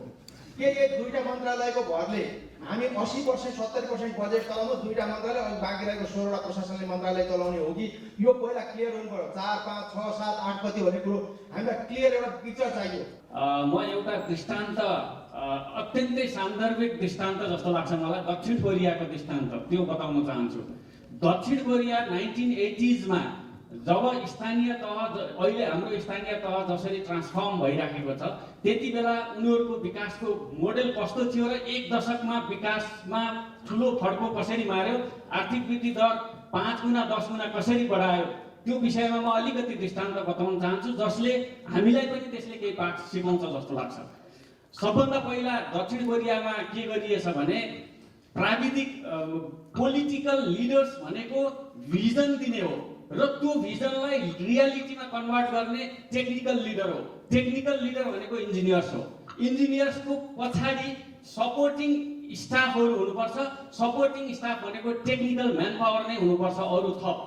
एकजना इन्जिनियरले गएर लोकल लेभलमा केही गर्न सक्दैन। त्यो टेक्निकल म्यान पावर जुन सपोर्टिङ स्टाफ हो त्यो भनेको गाउँ गाउँबाट छनौट गरेर कसको के क्षेत्रमा कुन इन्ट्रेस्ट छ, जस्तो प्लम्बर हुन सक्छ, ब्रिकलेइङ हुन सक्छ, काठको काम गर्ने, आरोको काम गर्ने, जुन गरिराखेका छन् ट्रेडिसनल, तिनीहरूलाई एडभान्स ट्रेनिङ दिइन्छ र ट्रेनिङ दिएर त्यही गाउँमा उनीहरूलाई दरबन्दी सिर्जना गरेर त्यही गाउँमा इम्प्लोइ बनाइन्छ र इन्जिनियरले ती टेक्निकल म्यान पावरलाई लिड गरेर अनि त्यहाँको विकासको कार्यक्रमहरू अगाडि बढाउँछ। त्यस्तो किसिमको मोडेलबाट दरबन्दी फिक्स गरिनुपर्छ। एकजना इन्जिनियर भएर हुँदैन, त्यहाँ सोसियोलोजिस्ट पनि चाहिन्छ, इकोनोमिस्ट पनि चाहिन्छ, प्लानर पनि चाहिन्छ। यदि प्रत्येक गाउँपालिकालाई एक जना सबै पुर्याउन सकिँदैन भने समन्वय समिति जिल्ला प्रोभिनियन्समा राखेर अनि उनीहरूको मद्दतबाट इन्जिनियरले कोअर्डिनेट गरेर त्यो विकासलाई ग्रासरुटसम्म प्रतिफल ल्याउन सक्ने गरी कम्पिटिटिभ र त्यसरी ट्रेनिङ दिएर पठाउने इन्जिनियरहरू बिना इन्ट्रेस्ट पठाइनुहुन्न। जस्तै अहिले जबरजस्ती राज्यले इन्ट्रेस्ट नभएको, जसले चाहिँ टेक्निकल पोलिटिकल लिडरलाई टेक्निकल लिडरसिप दिन नसक्ने अवस्था भइदियो भने त्यहाँनिर विकासले फेल खान्छ। त्यसकारणले त्यो छनौट गर्ने क्राइटेरिया जुन हो त्यो क्राइटेरिया चाहिँ अत्यन्तै वैज्ञानिक हुनुपर्छ र त्यो वैज्ञानिक क्राइटेरियाबाट राइट पर्सन राइट प्लेसमा पठाउन सक्यो भने मात्रै त्यसले विकासको प्रतिफल दिन सक्छ। त्यो किसिमको मोडेलबाट हामीले ग्रासरुटसम्म जानुपर्छ र यो सुवर्ण अवसर हो। अहिले राष्ट्रको सङ्घीयतामा परिणत भएको बेलामा सम्पूर्ण यो ब्युरोक्र्याट्स जुन म्यान पावर छ त्यसलाई पनि ट्रान्सफर्म गर्ने यो एउटा राइट अपर्च्युनिटी हो र यसलाई मध्यनजर राखेर अगाडि बढ्नुपर्छ। इन्जिनियरले त्यो किसिमको भिजन हामीले दिनुपर्छ। धन्यवाद। एडमिनिस्ट्रेटिभ रिस्ट्रक्चरिङको कुरा, ठुलो कुरो भनेको एडमिनिस्ट्रेटिभ रिस्ट्रक्चरिङ नै हो। संसारभरिमा सङ्घीयतामा गएका मुलुकहरूमा सबभन्दा पेचिलो विषय भनेको एडमिनिस्ट्रेटिभ रिस्ट्रक्चरिङ नै हो। एडमिनिस्ट्रेटिभ रिस्ट्रक्चरिङको कुरामा अहिले समायोजन विधेयक नै हो मैले बुझेको, र त्यो समायोजन विधेयकभित्र दुईवटा कुरा, भर्टिकल र होरिजन्टल मोबिलिटीको कुराहरूलाई एड्रेस गरिदियो भनेदेखि धेरै ग्रिभ्यान्सेसहरू ह्यान्डल हुन्छ। त्यो युनिट कस्तो हुने, कतिपय साथीहरूले त एडमिनिस्ट्रेटिभ युनिट र डेभलपमेन्ट युनिट छुट्टै राख्ने हो कि भन्ने कुराहरू पनि भन्नुभयो। त्यस्तो किसिमको गृह कार्य गर्नको लागि अहिले सामान्य प्रशासन मन्त्रीको संयोजकत्वमा विभिन्न राजनीतिक दलका मान्य सांसदज्यूहरू समेत रहेको र विज्ञ रहेको एउटा चाहिँ प्रशासनिक पुनर्संरचना आएको चाहिँ व्यवस्था गरिएको छ। र त्यो प्रशासनिक पुनर्संरचना कार्यदल जुन छ त्यसले अहिले अध्ययन गरेर स्ट्रक्चरको कुराहरू गरिरहेका छन्।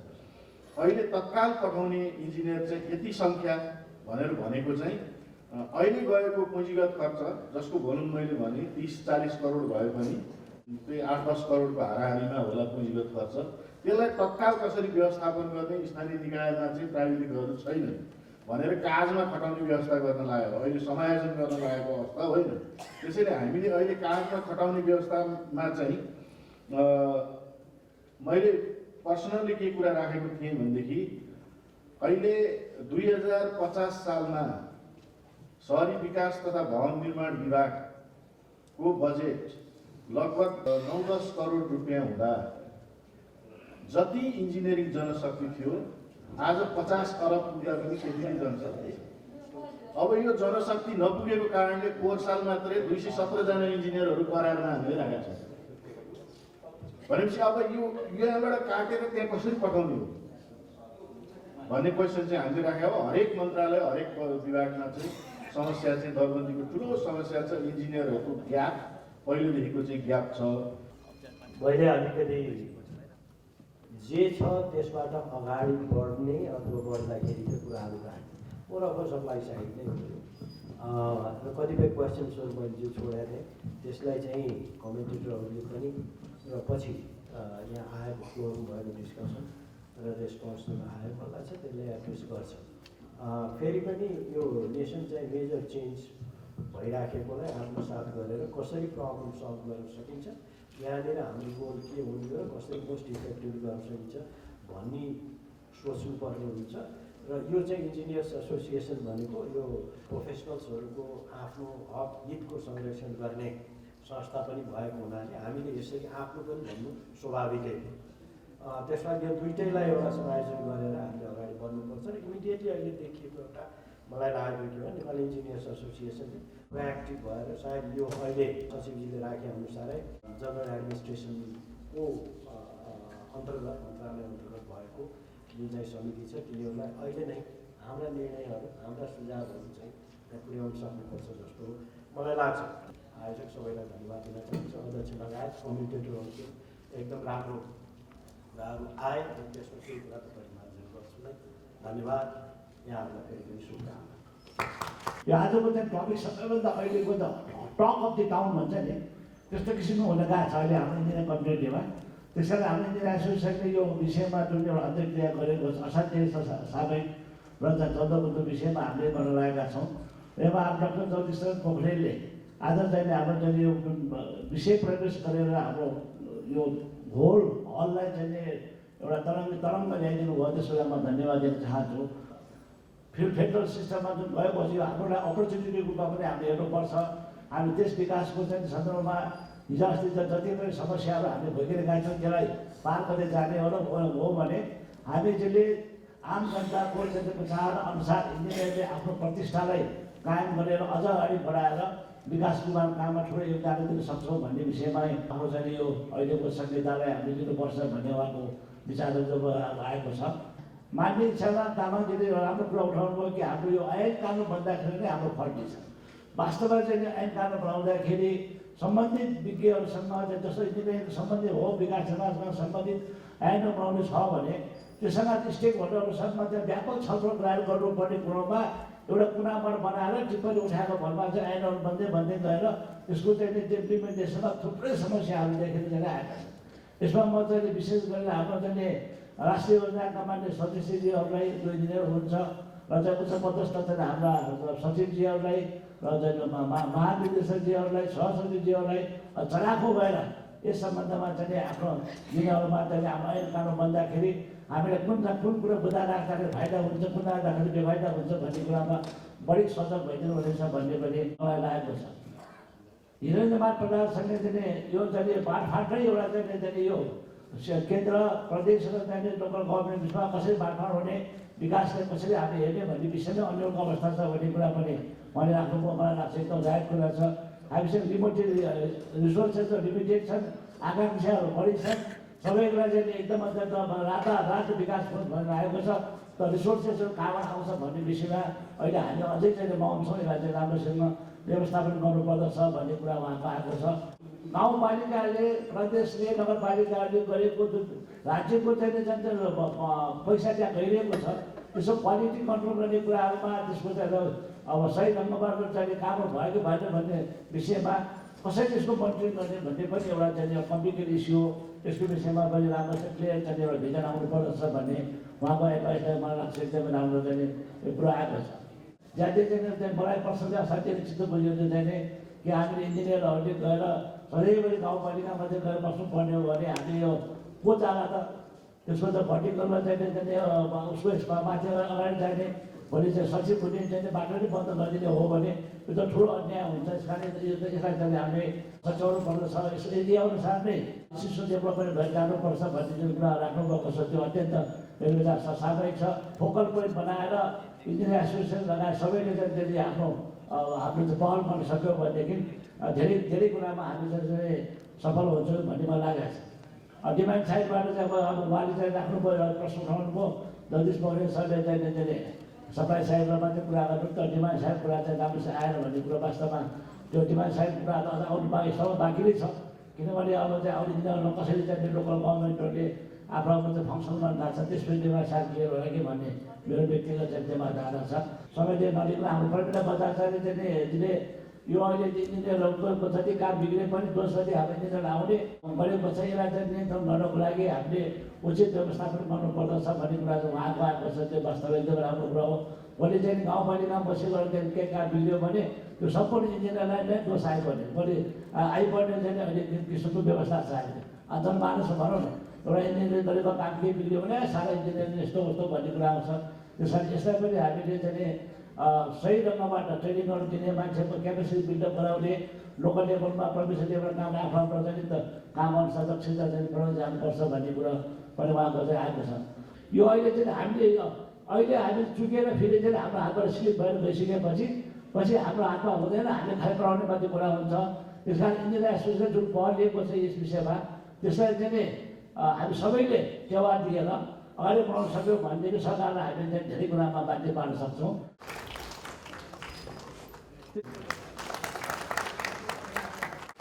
हाम्रो दुईजना प्यानलिस्टहरूको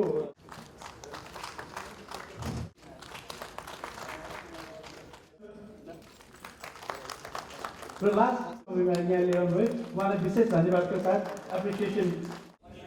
यो सेसनको शीर्षक छ टेक्नोलोजी म्यानेजमेन्ट एन्ड डेभलपमेन्ट र 55औं इन्जिनियर दिवसको उपलक्ष्यमा सम्पूर्ण इन्जिनियर साथीहरूलाई हार्दिक शुभकामना बधाई दिन चाहन्छु। मैले आज यहाँ विकास र प्रविधिमा कसरी के भएको छ भनेर एउटा कुरा भन्दाखेरि मैले यो द इकोनोमिक्स भन्ने पत्रिका 1999 को एउटा अंश भेटाएँ र त्यसले चाहिँ निकै राम्रो घतलाग्दो, विशेष गरी इन्जिनियरिङ समुदायलाई त अझ घतलाग्दो किसिमको दुवै पक्षले केही गर्न सकेनौँ अथवा हामी नै रहेछौँ भन्ने दुईटै किसिमले चाहिँ घतलाग्दो किसिमको केही त्यहाँ चाहिँ फ्याक्ट्सहरू पनि पत्ता लगाएँ। त्यो बारेमा थोरै मैले विवेचना गर्नेछु। धेरै यो कन्फ्लिक्ट पछि सबैको कन्सन्ट्रेसन चाहिँ यो पोलिटिकल इन्स्टिट्युसनलाई कसरी सेपअप गर्ने हो, कसरी पोलिटिकल इन्स्टिट्युसन बनाउने हो, गाउँपालिका नगरपालिका प्रान्तहरू भनेर भनिन्छ। तर इकोनोमिक इन्स्टिट्युसनहरू कसरी डेभलप गर्ने भने आज हाम्रो लगभग यो 63 सालदेखि 74 सालसम्म त्यति डिबेटै भएको छैन। अरू इकोनोमिक इन्स्टिट्युसन अरू इन्स्टिट्युसन बनायो भने कसरी कन्ट्री हुन्छ भनेर। त्यस कारणले सोसियलिजम ओरिएन्टेड हाम्रो अब समाजवाद उन्मुख चाहिँ अर्थतन्त्र भनेर चाहिँ भनिदियो। तर अब त्यो समाजवादको आफ्नो आफ्नै व्याख्या रहेछन्। अब इस्टर्न युरोपियन कन्ट्रीदेखि लिएर गान्धीदेखि बिपीदेखि लिएर सबै अब हाम्रो प्रदीप गिरिदाईदेखि लिएर सबैको आफ्नो आफ्नो व्याख्या रहेछन्। तर समाजवादको अब स्क्यान्डिनेभियनको हिसाबले हेर्दाखेरि तिनवटा आर्थिक हिसाबले तिनवटा आयाम, एउटा वेल्थ जेनेरेसन, एउटा वेल्थ रिडिस्ट्रिब्युसन र सोसियल सेक्युरिटी र इन्सुरेन्सको कुरा रहेछ। प्रोडक्टिभ वेल्थ डिस्ट्रिब्युसन र वेल्थ जेनेरेसनमा चाहिँ हाम्रो चाहिँ बढी रोल हुँदो रहेछ। हुन त अब सोसियल सेक्युरिटी अरूमा पनि छ। वेल्थ जेनेरेसनमा टेक्नोलोजीको चाहिँ रोल चाहिँ निकै रहेछ। र त्यो द इकोनोमिस्ट पत्रिकाले पनि जुन भनेको छ 17औं शताब्दीको कुराहरू गर्दाखेरि त्यहाँ चाहिँ कसरी वेल्थ जेनेरेसन भयो, कसरी अब जिडिपी ग्रोथ बढ्यो, कसरी हाम्रो जिडिपी बढ्यो भन्ने कुरा 17औं शताब्दीभन्दा अगाडि त टेक्नोलोजी थिएन। मान्छेहरू पोहोर साल र यो सालमा त्यति बेटर अफ भएको कमै आइसोलेटेड केसहरू मात्रै थियो।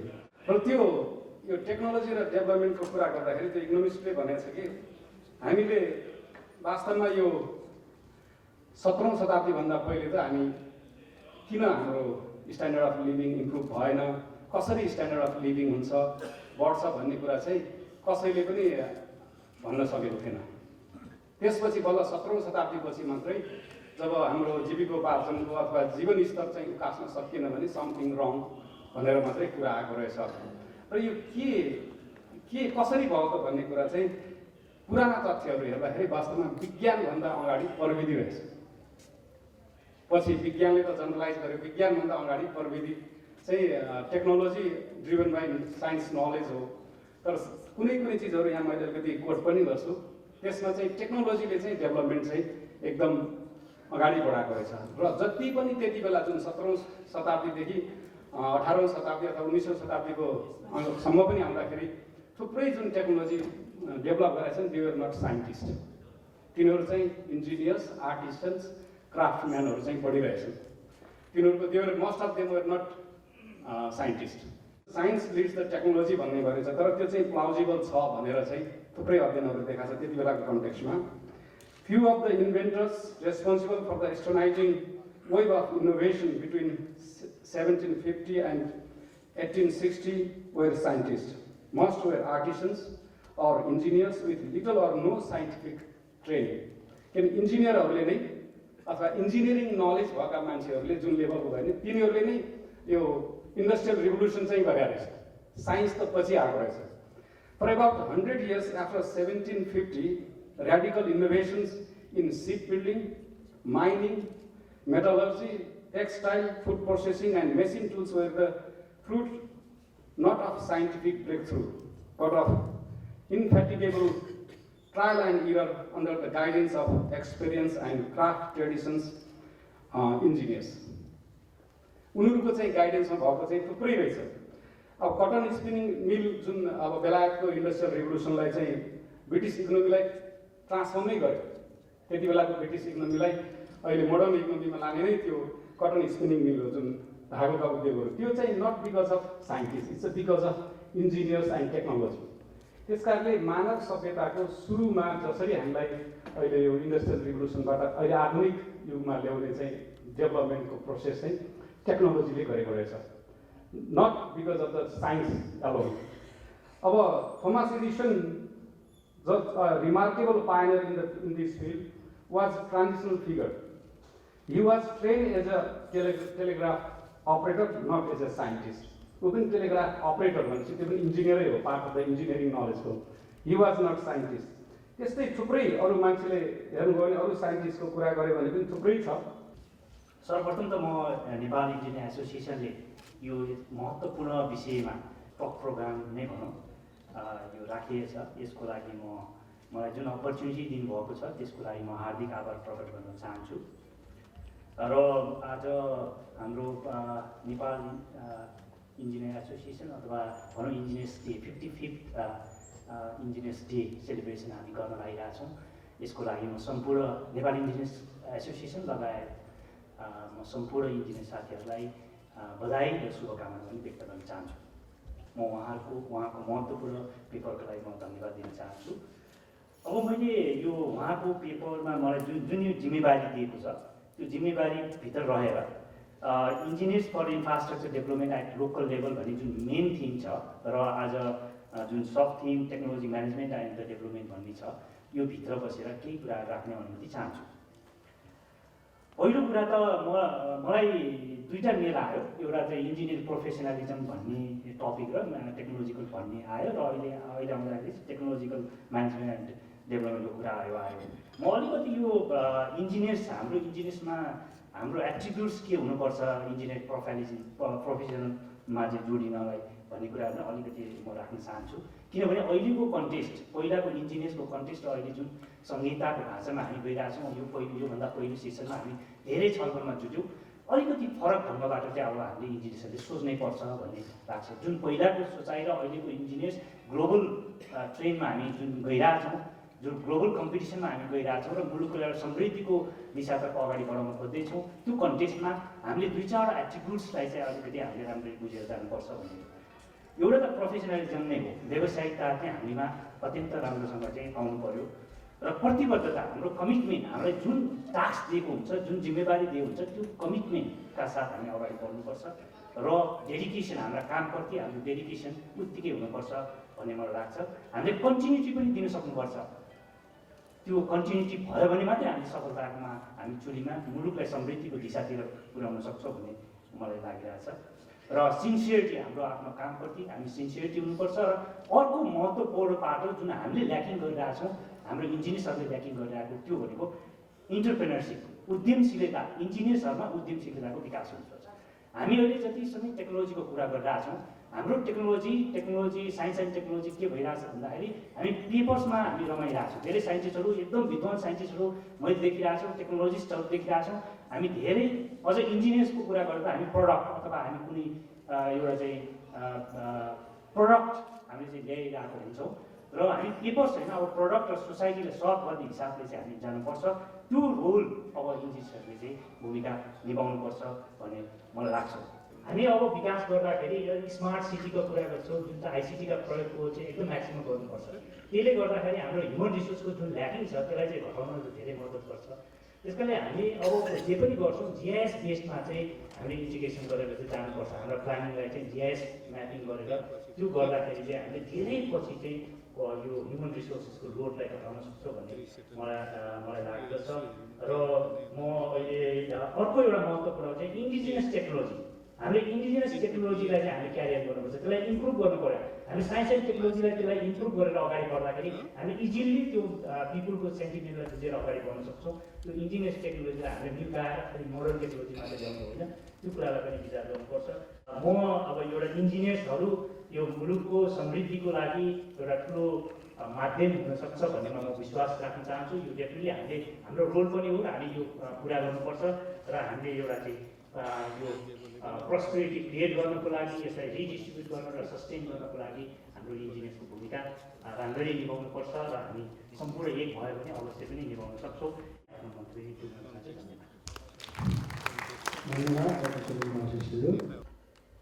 विषयलाई आफै जुन विषय हामीले यहाँ टपिक छ, थिम छ, त्यो विषय आफै बोलिरहेको छ। एउटा विषय छ engineers for infrastructure development at local level. Engineer जहिले पनि लोकल लेभलमै काम गर्छ। त्यसको शासन कहाँबाट हुन्छ भन्ने कुरा अर्को होला, तर काम चाहिँ नि त्यो गर्ने त लोकल लेभलमै हो, स्पटमै हो। कहाँ आकाशमा गर्छ, कहाँ केन्द्रमा सिंहदरबारभित्र गर्छ इन्जिनियरले काम। त्यसले गर्दा इन्जिनियर लोकल लेभल गर्दै आएको, गरिरहेछ, गरिरहनेछ। शासन कसरी गर्छ, कसरी त्यसलाई मोटिभेट गर्छ, त्यसले आफ्नो प्रोफेसनल कम्पिटेन्सहरू, आफ्नो चाहिँ सेल्फ रियलाइजेसन्सहरू कसरी गर्छ, त्यो राज्यको पोलिसी म्यानेजमेन्ट, त्यो सबै कुराले लाग्यो। आफै गर्न सकिन्छ। सरकारको तर्फबाट काम गर्ने भयो भने, अर्काको जाहिर खाने भयो भने सकिन्छ। आफ्नै तरिकाले एन्टरप्रेनरसिप बिजनेस खोल्यो भने फेरि आफ्नै तरिकाले आफ्नै भिजनले जान सकिन्छ। अझै जुन टेक्नोलोजीको management and development for sustaining prosperity. धनी एकचोटि कुनै मौका परेर चिट्टा परेर अथवा केही गरी ठुलो धन प्राप्त गरेपछि धनी भइन सकिन्छ र सस्टेन हुँदैन। विकास गर्ने भनेको दुःख सुख यो कष्टहरूलाई मुक्ति दिएर अलि राम्ररी चाहिँ आफ्नो जीवन लेस कष्टमय भनेको कुरा पुगोस्, चिताएको कुरा पुगोस्, आफूलाई मात्र होइन कि समाज सबैलाई पुगोस्, त्यही विकास। सबै इन्जिनियर डेको बिहान सबैलाई म शुभकामना दिन्छु। धन्यवाद इन्जिनियर दिनुभएको।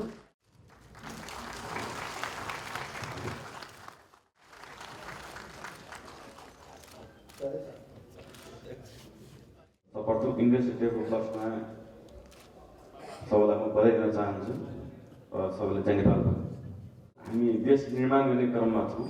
2007 सालदेखि अहिलेसम्म चाहिँ हामी जहिले पनि नेपालको पोलिटिकल मुभमेन्ट एउटै इस्युमा थियो, पोलिटिकल स्टेबिलिटी।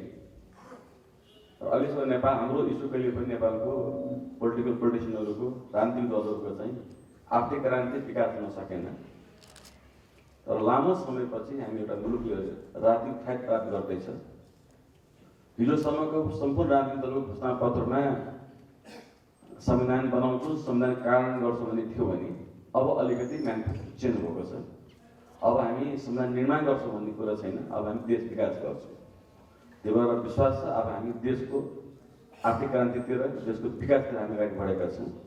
र त्यसमा देशको निर्माण गर्ने भने, देश विकास गर्ने भने सबभन्दा महत्त्वपूर्ण भूमिका इन्जिनियर्सकै हुन्छ।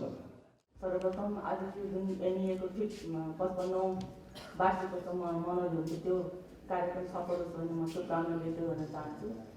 त्यसपछि आजको जुन यो टेक्निकल सेसन हो, technical management and development for sustainable development भन्ने विषयमा हाम्रो जुन की नोट स्पिकरजीले बोल्नुभयो, उहाँको पेपरबाट यसो विचार गर्दाखेरि साँच्चै भन्यो भने नेपाल एकदम भयावह स्थिति नै देखिन्छ। किनभनेदेखि हामी कहाँ भएको यहाँ ट्रेडिसनल टेक्नोलोजी, इन्डिजियस टेक्नोलोजीहरू सबै विलोप हुँदै अहिले खानाले ढाकेको घरहरू निर्माण हुँदैछ।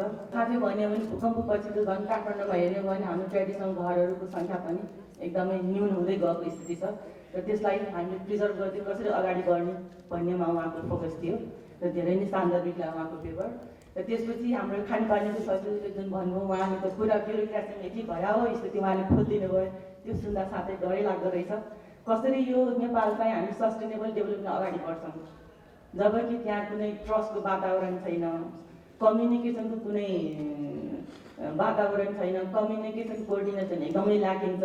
इभेन इन बिट्विन मन्त्रालय, इन बिट्विन हाम्रो भनौँ न इन्जिनियर्सहरू र हाम्रो प्रशासकहरू बिच पनि कोअर्डिनेसन एकदमै कमी भएको देखिन्छ।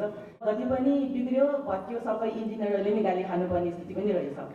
तर यो अहिले मात्र होइन, इभेन मैले एउटा पत्रिका पढेको थिएँ, त्यसमा त 1924देखि नै है इन्जिनियर त्यतिखेर कस्तो भने इन्जिनियर्सहरूलाई महत्त्वै नदिने बेलामा भन्नु कुनै काम बिग्रियो भने इन्जिनियर्सहरूले गरेर भएको। जस्तै फर इक्जाम्पल कुनै स्पेसमा कुनै अब मिसाइल उडायो भनेदेखि अब त्यो सक्सेस भयो भने it's the success of scientist भन्छ होइन।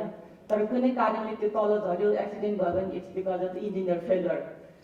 त्यतिखेर भन्नाले भन्न खोजेको इन्जिनियर्सहरूलाई त्यतिखेर भने डक्टर्स र साइन्टिस्टहरूको त्यति महत्त्व थियो, इन्जिनियर्सहरूको भ्यालु कम थियो। तर अहिले जमाना एकदम फरक भइसकेको छ।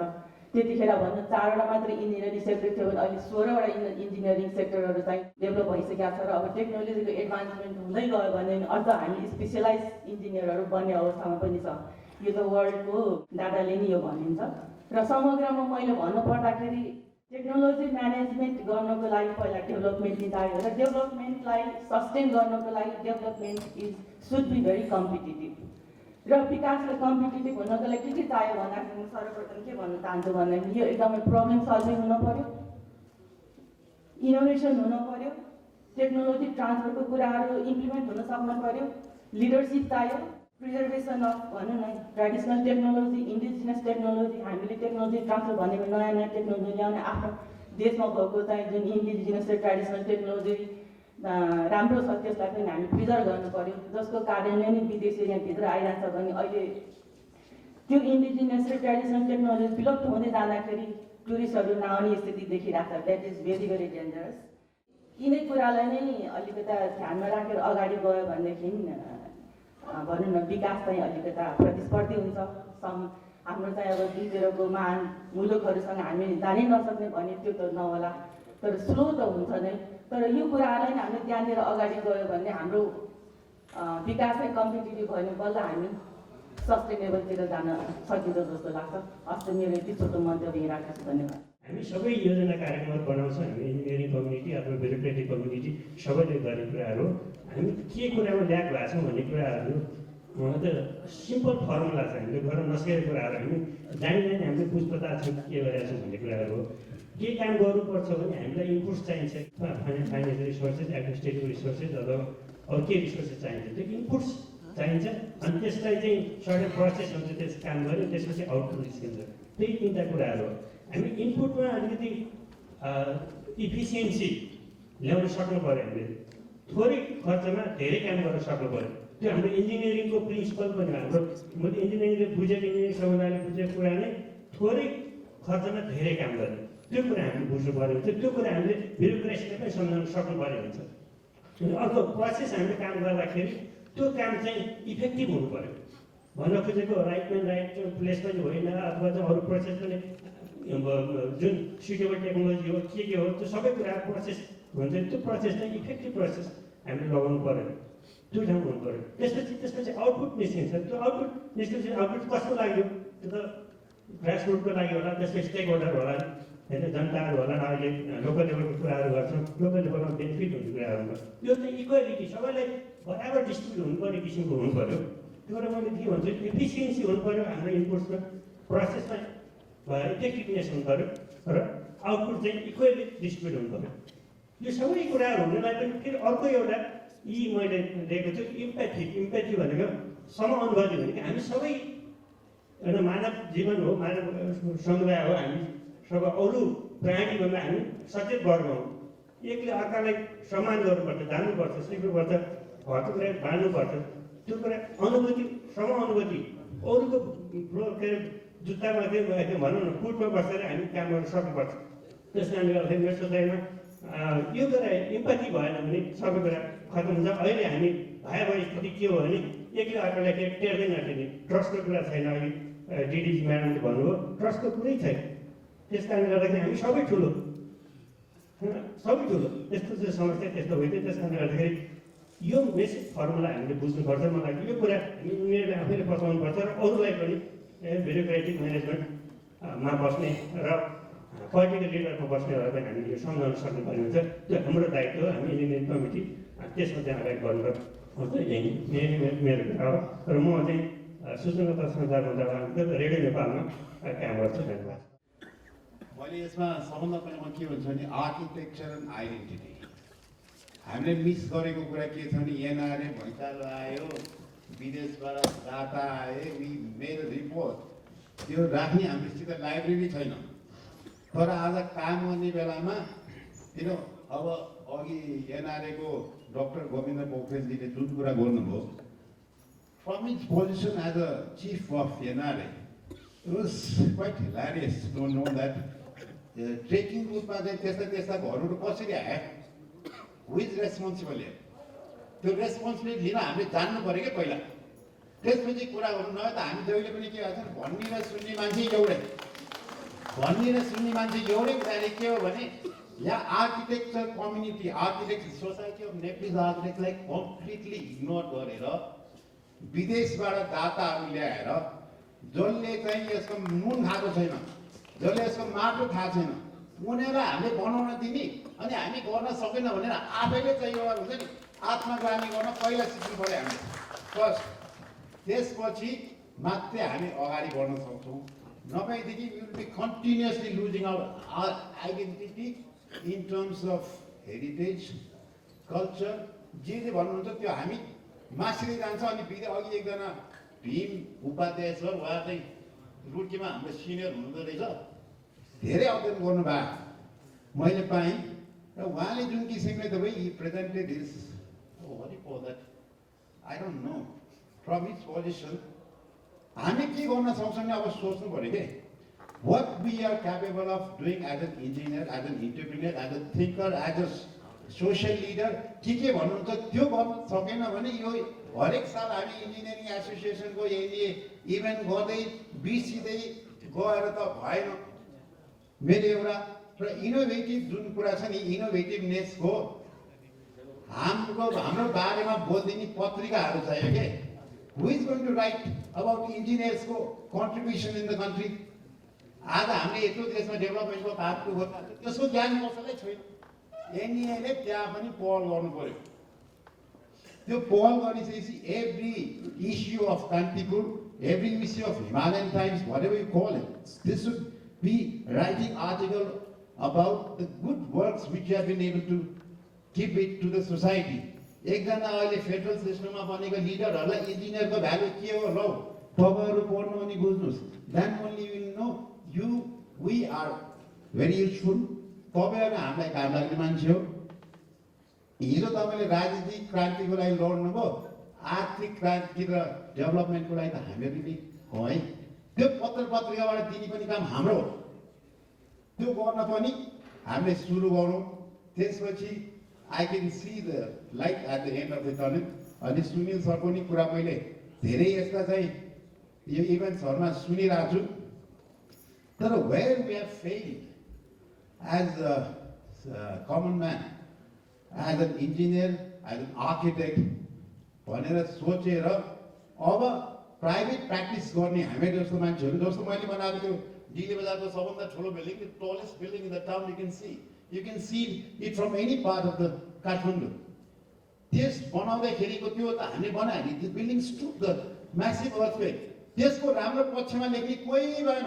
पत्रकारहरू सधैँ गएर त्यही यस्तो गर्यो, यो बिगार्यो, फर्काइ जान्दैन, नेपालीले के गर्न जान्दैन भने त्यो मात्रै सुनिदिन। अब हामीले बन्द गर्नलाई गर्नुपर्ने कुरा code of conduct for reporters on writing issues related outside the domain, त्यसमा पनि के गर्न सकिन्छ त्यो पनि हामीले विवेककारी गर्नुपर्ने भएको छ।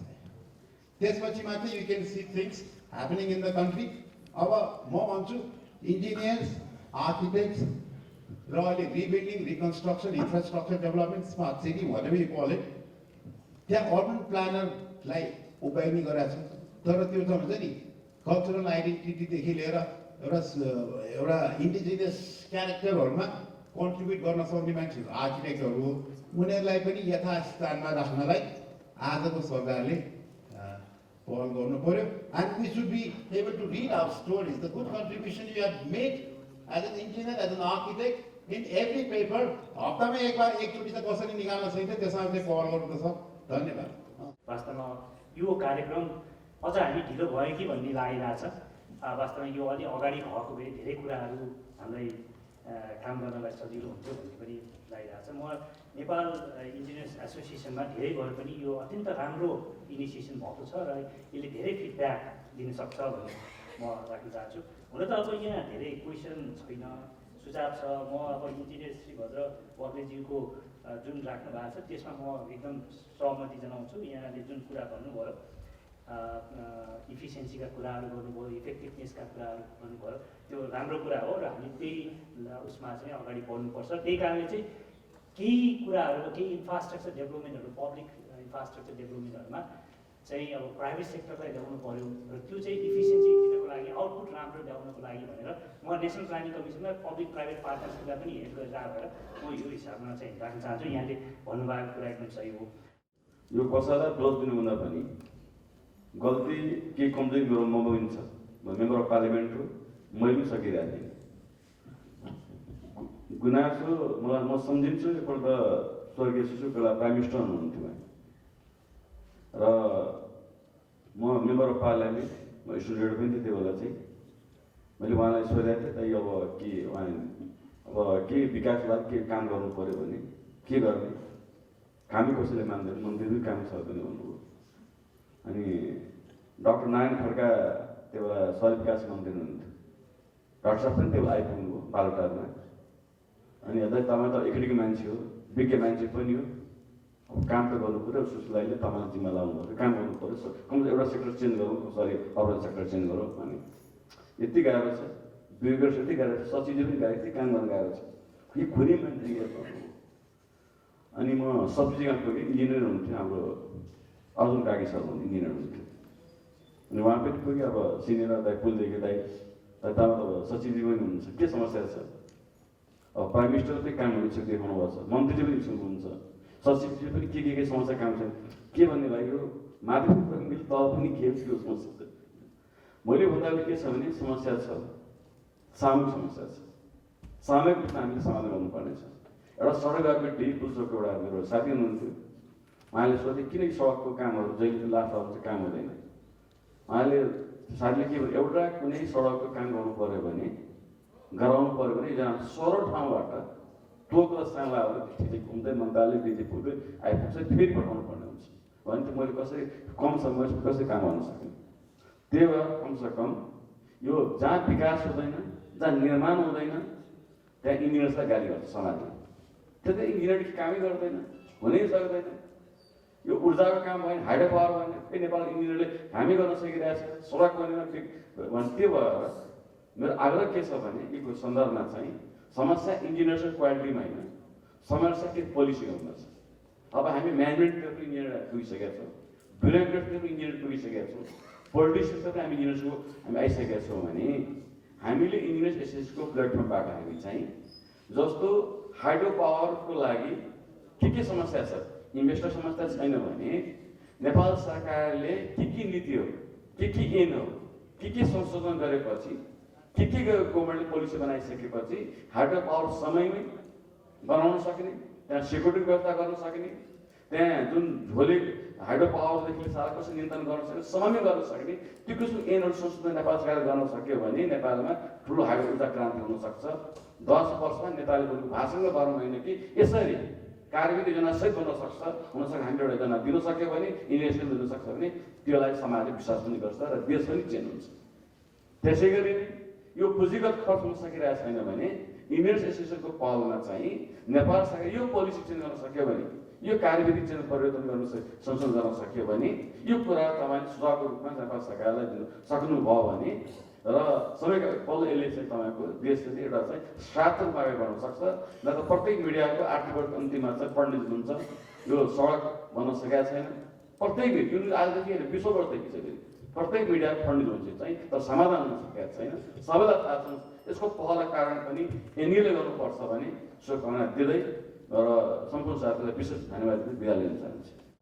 किनोट स्पिकरले जुन कुरा भन्नुभयो त्यसमा चाहिँ उहाँले चाहिँ टेक्नोलोजी बिना कुनै पनि विकास हुन सक्दैन र हाम्रो देशमा विकास नहुनुको मुख्य कारण भनेको टेक्नोलोजिकल र अथवा प्रोफेसनल डेभलपमेन्ट नहुनुको कारणले नै विकास हामी नेपाल पछाडि परेको हौँ भन्ने कुरा भन्नुभयो। उहाँले त्यो कुरा भन्दाखेरि मलाई लाग्छ सबैभन्दा पहिला हामीले एचआरमा ह्युमन रिसोर्सेसमा पनि हामीले चाहिँ प्रायोरिटी परेन यो देशमा, अथवा पैसा राख्न सकेनौँ, त्यसमा पैसा खर्च गर्न सकेनौँ, रिसर्च एन्ड डेभलपमेन्टमा पनि पैसा खर्च गर्न सकेनौँ भन्ने कुराले उहाँले सुरु गर्नुभएको थियो र सायद कमेन्टेटर साथीहरू र एनालिस्ट साथीहरूले पनि त्यसैमा फोकस भएर विभिन्न किसिमको आफ्नो धारणाहरू राख्नुभयो। सबैको धारणा मेरो विचारमा मननयोग्य नै छ जस्तो मलाई लाग्छ। यो देश विकास गर्नको लागि इन्जिनियरको चाहिँ नि भूमिका बिना सम्भव छैन। जतिसुकै आर्थिक क्रान्ति भनेर कराए पनि आज वास्तवमा देश चाहिँ नि आर्थिक क्रान्ति, आर्थिक समृद्धि, नेपाल चाहिँ समृद्धितर्फ जानुपर्छ, आर्थिक उन्नति गर्नुपर्छ भन्ने कुरा गुन्जायमान भएको छ देशभरि। सम्पूर्ण ठुलादेखि साना दलका नेताहरू, ठुलादेखि साना नेताहरू सबैजनाको र हामी विकास कर्मीहरूको पनि मुखमा चाहिँ आर्थिक समृद्धि अब चाहिँ नि यो राजनीतिक मुद्दा सक्यो, अब आर्थिक क्रान्तिमा जानुपर्छ भन्ने कुरा छ। तर आर्थिक क्रान्तिमा जानको लागि पूर्वाधार विकास हुनुपर्छ। पूर्वाधार विकास बिना यो सम्भव छैन र पूर्वाधार विकास गर्नको लागि इन्जिनियरहरू सशक्त हुनुपर्छ, इम्पावर हुनुपर्छ र इन्जिनियरहरूलाई चाहिँ नि मेन स्ट्रिममा ल्याउने पोलिसी चाहिँ नि र फ्रन्ट लाइनमा आउने पोलिसी चाहिँ बनाउनुपर्छ भन्ने कुरा हामी सबैलाई थाहा हुँदै पनि किन हुन सकिरहेको छैन।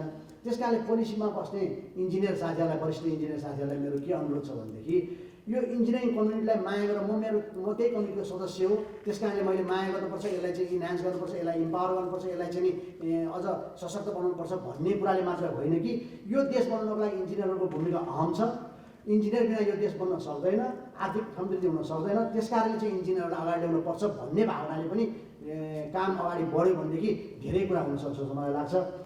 मेरो विचारमा त्यो गाविसमा अथवा नगरपालिकामा अथवा गाउँपालिकामा चाहिँ इन्जिनियर राख्ने भनेको एउटा त हुनसक्छ बजेटसँग पनि तुलना गर्नुपर्ने हुन्छ होला, तर बजेटसँग मात्रै तुलना गरेर सबै कुरा नै हुँदैन। त्यहाँ डाइभर्सिफाइड सेक्टरका इन्जिनियरिङ कुराहरू छन् र नम्बर अफ प्रोजेक्ट बढी छ। एउटा 50 करोडको घर पनि एउटा इन्जिनियरले र एकजना ओभरसियर भएर उसले चाहिँ सुपरभिजन गरेर एउटै ठाउँमा बस्दाखेरि हेर्न सक्छ भने 5 करोडको काम चाहिँ उसले 50 ठाउँमा छ भनेदेखि त्यो हेर्न नसक्ला।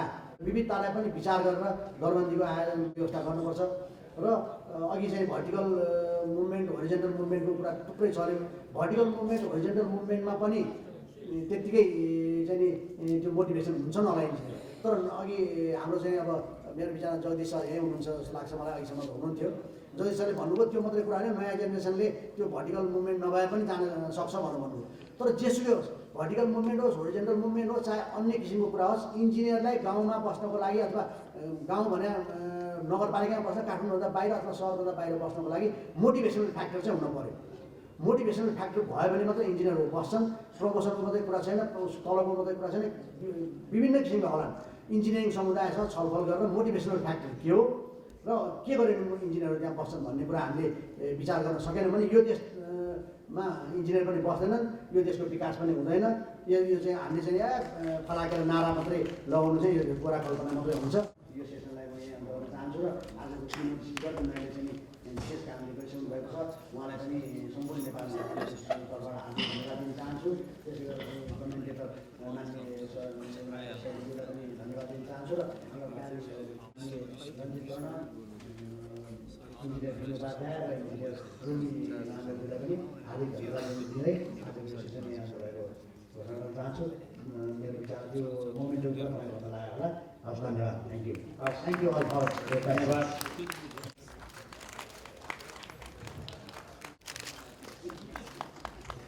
र मायाको चिनो प्रदान गर्ने हुन हाम्रा मायाको चिनो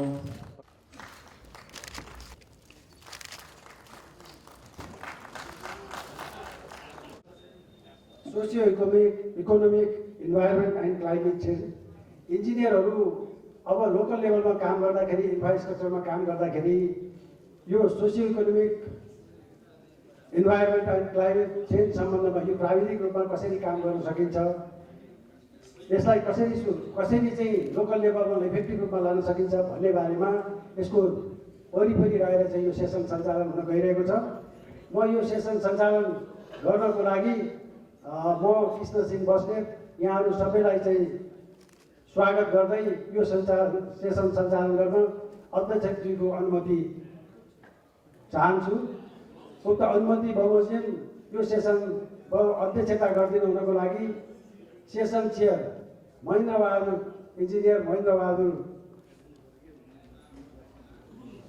इन्जिनियर महेन्द्र बहादुर गुरुङ सरलाई आमन्त्रण गर्न चाहन्छु। Thank you. आजका किनोट स्पिकर जो मसँग यहाँ हुनुहुन्छ, त्यसै गरिकन माननीय ज्यूहरू पनि हुनुहुन्छ र सम्पूर्ण साथीहरूलाई यो आजको यो अन्तिम सेसनमा हार्दिक स्वागत अभिवादन गर्छु। अहिलेको यो सेसन अत्यन्त महत्त्वपूर्ण session, socio economic environment and climate change, यी तीनवटा अङ्गहरू छन् यस सेसनका।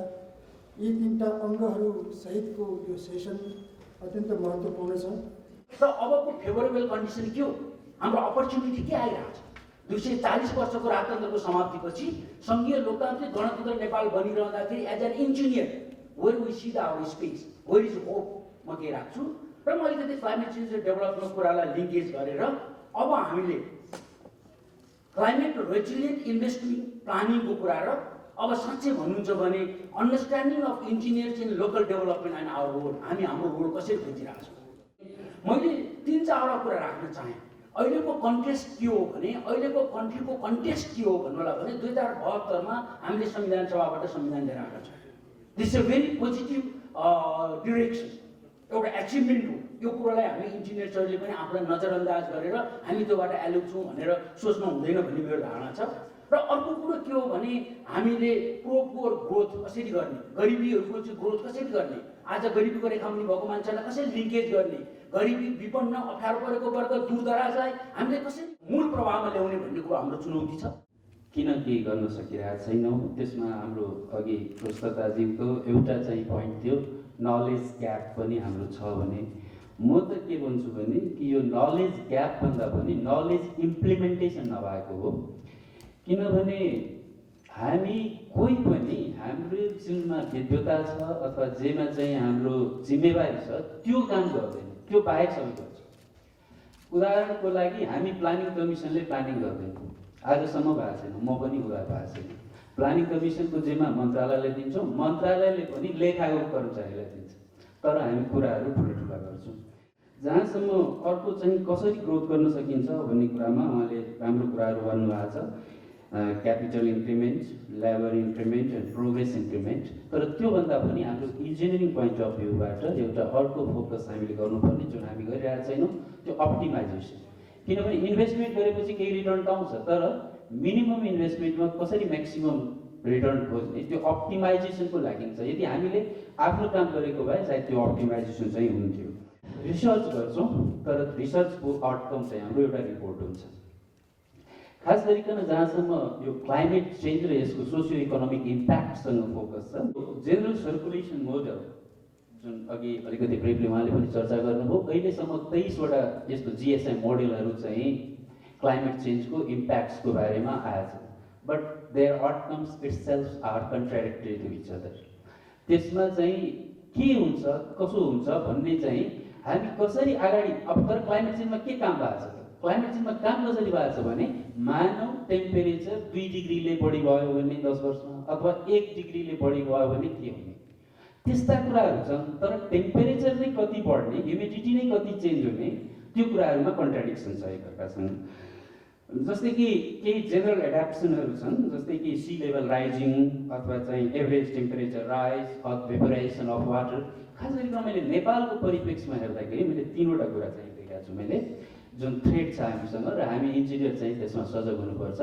एउटा चाहिँ ग्लेसियर मेल्टिङ। एउटा स्टडीले के भनेको छ भने कि 100 वर्षमा संसारमै कहीँ पनि ग्लेसियर रहँदैन। हाम्रो हाइड्रो पावर डेभलपमेन्ट सबै चाहिँ ग्लेसियर बेस्ड रिभरबाट छ। त्यसको लागि हामीले सोच्नुपर्ने र यो एउटा थ्रेडको विषय हो। र अनसर्टेनिटी इन रेन, कुनै बेला एकदमै बढी रेन हुने, कुनै बेला चाहिँ रेन नहुने, र बढी रेन भयो भने हामी अहिले नै ल्यान्डस्लाइड क्लाउड ब्रस्टिङहरूको चाहिँ इफेक्ट झेलिरहेका छौँ, यो बढ्छन्। र यसमा उहाँले एक्ज्याक्टली भन्नुभएको छ रेजिलियन्ट प्लानिङ चाहिँ गर्नुपर्छ। त्यसमा म हाइड्रो पावरसँग फिक्स गर्दाखेरि यो प्रब्लमलाई हामी अहिले पनि हाइड्रो पावर बाहेक केही भन्दैनौँ। We should think not about the sustainable development को लागि optimal mix of energy considering the climate change effect.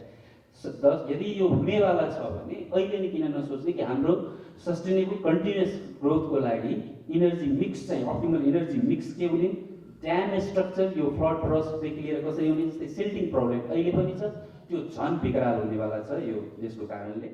म सांसद छु, म तपाईहरूको प्रतिनिधि छु, तपाईहरू मलाई अड्हाउनुहोस्, खटाउनुहोस्।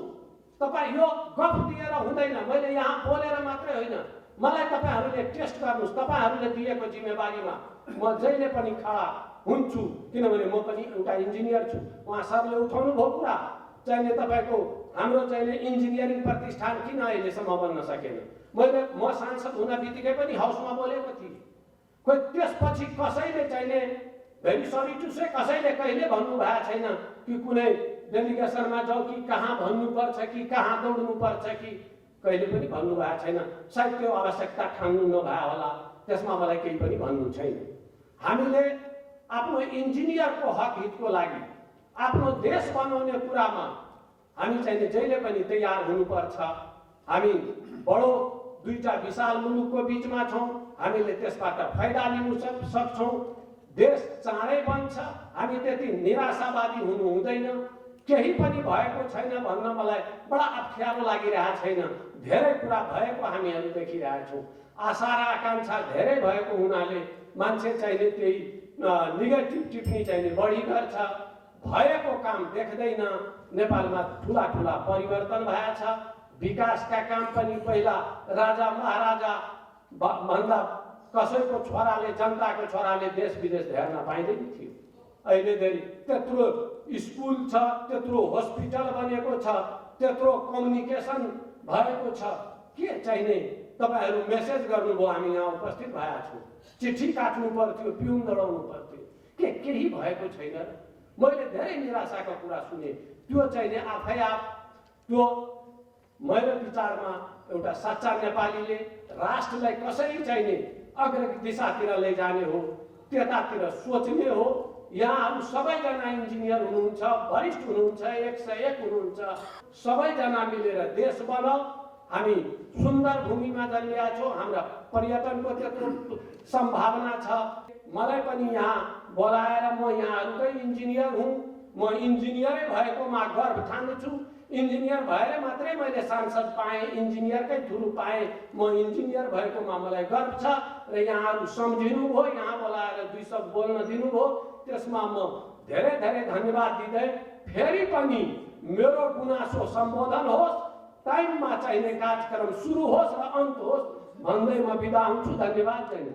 कार्यसँग रिलेटेड छ। जस्तै हाम्रो देवकोटा सरले के भन्नुभयो कि सोसियो इकोनोमिक इन्भाइरोमेन्ट क्लाइमेट चेन्जेसमा इन्जिनियरको रोल के छ र इन्जिनियरको रोल के हुनुपर्छ र हाम्रो माननीय संसदज्यूले भनिसक्नुभयो कि हामीले इन्जिनियर एसोसिएसनले यो कुरा गरिरहेको छौँ कि हामी देश विकास जुन एउटा संविधान बनाएको छ, अहिले पनि हामी भनौँ न संविधान त बन्यो तर अझ पनि त्यसलाई इम्प्लिमेन्ट गर्न गाह्रो भइरहेको अवस्था छ र हाम्रो चुनाव पनि दोस्रो चरणको सकियो, तेस्रो चरणको बाँकी छ र अझ प्रदेशको चुनाव बाँकी छ, सङ्घको चुनाव बाँकी छ र यस्तामा हाम्रा इन्जिनियरहरूले भनाइ छ कि गाउँघरमा कसरी जाने, कुन सर्टमा जाने। त हामी जुन कन्ट्री राज्यमा जन्मिन्छौँ त्यो राज्यको लागि हामीले के योगदान गर्ने त? खालि राज्यसँग बेनिफिट लिने हो कि राज्यलाई पनि केही दिने हो? अब आज हामी यहाँ बसेका सबै बुजुर्ग इन्जिनियरहरू मात्र जस्तो लाग्छ। यङ जेनेरेसन मैले देखिरहेको छैन, होला 4-5 जना होला। अब गाउँपालिका भनेको एउटा स्थानीय लेभलमा हाम्रो जुन अधिकार दिएको छ संविधानले, त्यो अधिकारको आधारमा हामी सबै इन्जिनियर्सहरू लागेन भने यो राज्यको विकास कसरी हुन्छ, यो राष्ट्रको विकास कसरी हुन्छ? हामी इन्जिनियर एसोसिएसन, हामी रिटायर्ड इन्जिनियरहरू र जुन कि आफ्नो भनौँ न अलिकता धेरै हेभी काम गर्न नसक्ने त्यो इन्जिनियरहरूको पनि एउटा ग्रुप बनाएर जसरी स्थानीय विकासले र राष्ट्र विभागले गरिरहेका कामहरू छन् लोकल लेभलमा गएर उहाँलाई सुझाव दिने, किनकि हामी एउटा इन्डिपेन्डेन्ट बडी हुन्छ। गभर्मेन्ट लेभलबाट कुनै सुझाव गयो भने उनीहरू मेरो अधिकार यो छिन्न आयो कि भन्ने सोच्छ। त्यसकारण एज इन्जिनियरिङ एसोसिएसनबाट इन्डिपेन्डेन्ट बडी भएर हामी गाउँपालिका नगरपालिकामा गएर एउटा अन्तर्क्रिया गरेर उहाँहरूको डिमान्ड के छ त्यो अनुसार कार्यक्रम बनाउने र त्यसमा पोलिसी नीति यदि राज्यलाई चेन्ज गर्नु छ भने त्यो चेन्ज गर्न लगाउने, त्यस्ता प्लानहरू बनाएर हामी इन्जिनियर एसोसिएसनबाट यो कार्यक्रम सञ्चालन गर्नुपर्छ भने मेरो एउटा सानो सुझाव छ र यो सुझाव भन्दै म आफ्नो मन्तव्य यहीँ समाप्त गर्छु। धन्यवाद। आज मलाई यस टेक्निकल सेसन जुन socio economic environment and climate चेन्जको लागि role of engineers at local level के हो त भन्ने विषयमा हामीले छलफल गर्न खोजेको जस्तो मेरो फिलिङ छ। हामी इन्जिनियर्स कुनै पनि नेसनको डेभलपमेन्टको लागि लोकल लेभलबाट नै डेभलपमेन्ट सुरु गर्नुपर्छ भन्ने धारणा सबै देशमा त्यो चलन चल्तीमा नै आएको छ। हामीले लोकल लेभलमा भएका समस्याहरू नबुझिकन एकैचोटि सेन्ट्रल लेभलबाट मात्र देशको विकास गर्न असम्भव नै हुन्छ। त्यसले गर्दा हामीले जुन अहिले देश संहितामा रूपान्तर हुन गइरहेको अवस्थालाई खुसी साथ नै एक्सेप्ट गर्नुपर्छ जस्तो लाग्छ। हामी इन्जिनियरहरू लोकल लेभलमा गएर काम गर्न डराउनु हुँदैन भन्छु म। बरु त्यसको लागि हामीलाई मोटिभेट गर्ने फ्याक्टर्सहरू के हुन्? समायोजन अघि हाम्रो एकजना सहरी विकास मन्त्रालयका सचिवज्यूले भन्नुभयो जस्तो होराइजन्टल मुभमेन्टको लागि के गर्ने, भर्टिकल मुभमेन्टको लागि के गर्ने, करियर डेभलपमेन्टको लागि के गर्ने भन्ने कुरा समायोजन विधेयकमा आउनु चाहिँ जरुरी छ जस्तो मलाई लाग्दछ। किनकि कुनै पनि देशको कर्णधार भनेको हामी इन्जिनियरहरू नै हौँ। बिना इन्जिनियर देशको विकास असम्भव पनि हुन्छ। इन्जिनियरहरूले गरेका डेभलपमेन्ट एक्टिभिटिजहरूबाट अवश्य पनि क्लाइमेट चेन्जमा केही न केही असर त पर्छ नै मलाई लागेको अनुभव चाहिँ। किनकि हामीले गरेको विभिन्न संरचनाहरू निर्माण गर्दा कुइरीहरू खन्नुपर्ने हुन्छ। त्यस्तै त्यसबाट विभिन्न मेसिनरी औजारहरू प्रयोग गरेर कार्बन ग्यास इमिसनको कुराहरू आउँछ। त्यसले गर्दा त्यो क्लाइमेट चेन्जमा अवश्य नै असर पर्दछ। तर हामी इन्जिनियर साथीहरू लोकल गभर्मेन्टमा जाँदाखेरि मलाई के लाग्छ भने हामीले गर्ने डिजाइनहरू सोसियो इकोनोमिक ग्रोथको लागि सोचेर गर्नुपर्छ जस्तो लाग्छ। अध्ययन भइरहेको अवस्था छ। त्यस्तै हामीले लिफ्ट ब्रियड पम्पिङ भनेर लिफ्टिङ खानेपानी आयोजनाहरू पनि सञ्चालन गरेका छौँ। उडानको लागि अहिले गोर्खामा दरुन्डी पम्पिङ, त्यस्तै सुर्खेतमा भेरी पम्पिङका आयोजना, त्यस्तै 65 आङ्ना महुवामा सुनकोशी र तामाकोशीबाट खानेपानी सोर्स नभएको कारणले गर्दा पानी पम्प गरेर हामीले आयोजनाहरू कन्स्ट्रक्सन फेजमा गइसकेको अवस्था छ। त्यसले गर्दा मलाई के फिलिङ गर्न लागेको छ भने हामीले क्लाइमेट चेन्जलाई मिटिगेसन गर्न त गाह्रै हुन्छ। यसलाई कसरी एडप्ट गर्ने भन्ने कुरा हामी इन्जिनियरहरूले सोच्नु जरुरी छ जस्तो मलाई लागेको छ। दुई शब्द यही टुङ्ग्याउँदै बिदा हुन्छु। धन्यवाद। नमस्कार। एउटा चाहिँ उहाँको प्रस्तुतिमा पोलिटिकल इन्स्टेबिलिटीको कारणले विकास हुन सकेन भनेर एउटा कन्क्लुजन निकाल्नु भयो जस्तो लाग्छ मलाई। र के अब पनि पोलिटिकल इन्स्टेबिलिटी हुने सम्भावना त्यति देखिँदैन।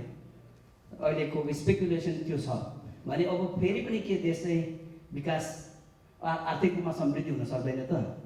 हामी योजनाकार हुँदै गर्दा हाम्रो कन्डिसन्समा हाम्रो चाहिँ पेरिफेरीमा के छ त्यो अनुसारको चाहिँ हामीसँग भएको रिसोर्स, हामीसँग भएको कन्स्ट्रेन्टलाई हेरेर योजना तर्जुमा गर्नुपर्छ जस्तो लाग्छ।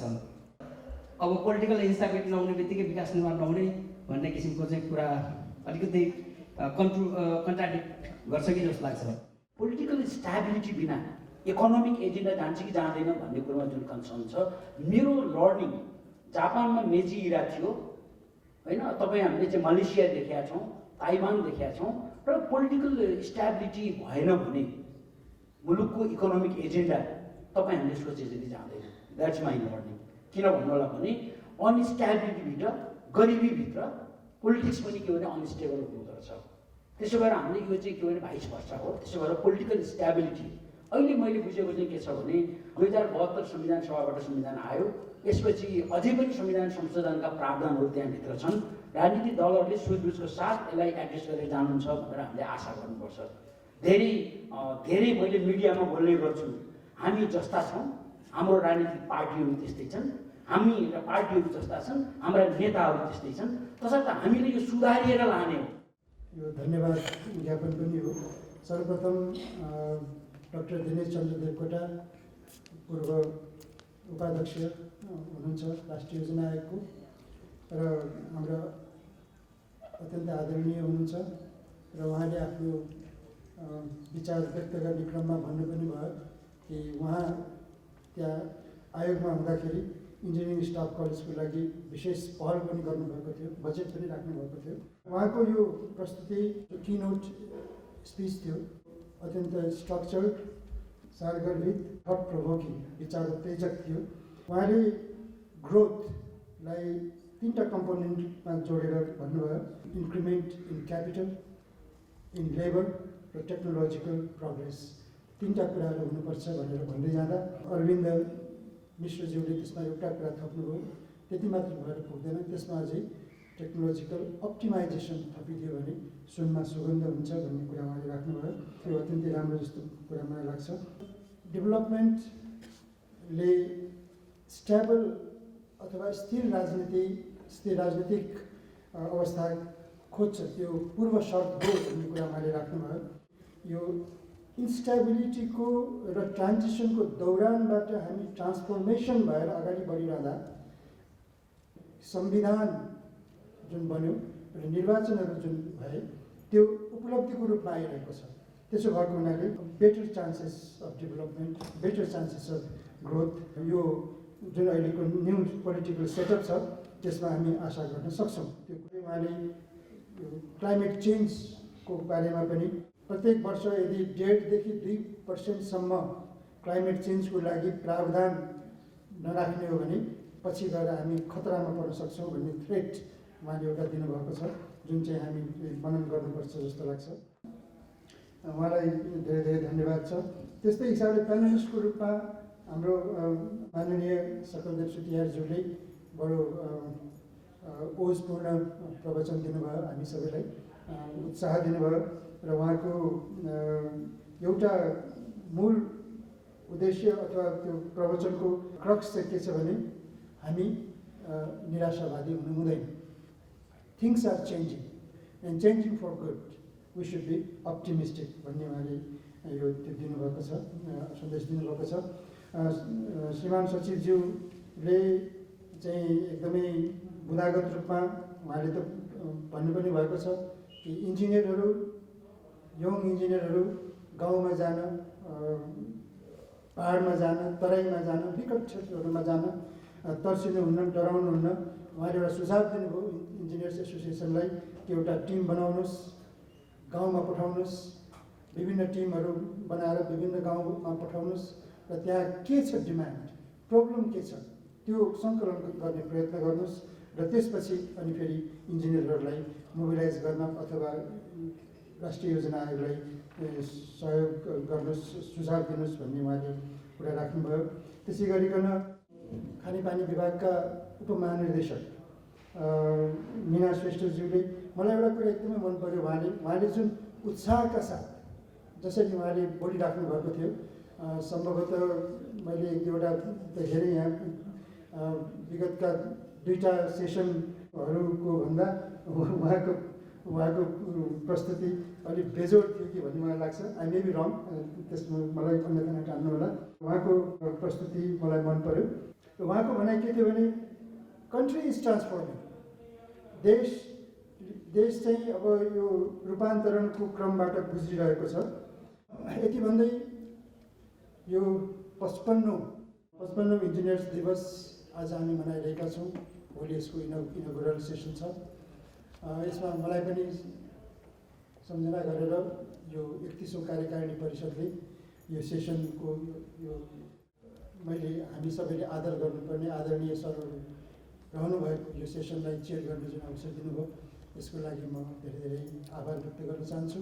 र इन्जिनियर्स दिवसको शुभ अवसरमा म यो कार्यकारिणी समिति र सम्पूर्ण इन्जिनियरहरूमा म मेरो तर्फबाट हार्दिक बधाई एवं शुभकामना व्यक्त गर्दै आजको यो सेसन र सबै आदरणीय सरहरूलाई, रिपोर्टर सरहरूलाई, हाम्रो सेसन कोअर्डिनेटर ज्यूलाई, सम्पूर्णलाई हार्दिक धन्यवाद। यहाँले यो सेसनलाई यति लाइभली बनाइदिनु भयो, यति थट प्रोभोकिङ बनाइदिनु भयो, सम्पूर्णमा हार्दिक धन्यवाद र कृतज्ञता अर्पण गर्दै म यो सेसन यहीँ सुसम्पन्न भएको निवेदन गर्छु। धन्यवाद। त्यसपछि हाम्रा प्यानलिस्ट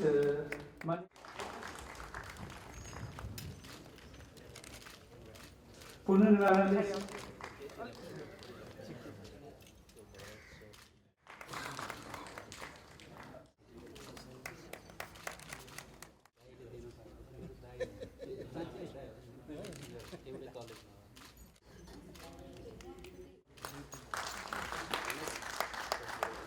गर्दछौँ। र यसका साथै आजको टेक्निकल सेसन यहीँ समाप्त भएको अध्यक्षज्यूको आज्ञाले घोषणा गर्न चाहन्छु। धन्यवाद। राखेर मलाई पहिले मैले बोल्ने चाहिँ रिक्वेस्ट गरेको हुँ कि राष्ट्रिय समितिबारे इन्जिनियर चाहिँ हाम्रै पर्छ र कतिपय चाहिँ महत्त्वपूर्ण कुरामा चाहिँ हाम्रो इन्जिनियरको प्रतिनिधित्व गरेर उहाँले आफ्नो विचार राख्नुहुनेछ भन्ने मैले विश्वास लिएर उहाँले गरेको हौँ। तर अब वास्तवमा चाहिँ हाम्रो डाक्टर जगदीश पौडेलजीको जुन किनोट थियो त्यसमा कमेन्टेटर गर्ने चाहिँ हाम्रो जिम्मेवारी हामी डाक्टर प्रोफेसर हृदयमान प्रधान सरलाई हामीले चाहिँ रिक्वेस्ट गरेर आएका छौँ। म अब चाहिँ डाक्टर साहबको किनोटमा राखेका विचारहरूमा सबै केही थप गरेर आफ्नो विचारहरू राखेर हुँदा प्रोफेसर मान्य हृदयमान प्रधानजीलाई म अनुरोध गर्दछु।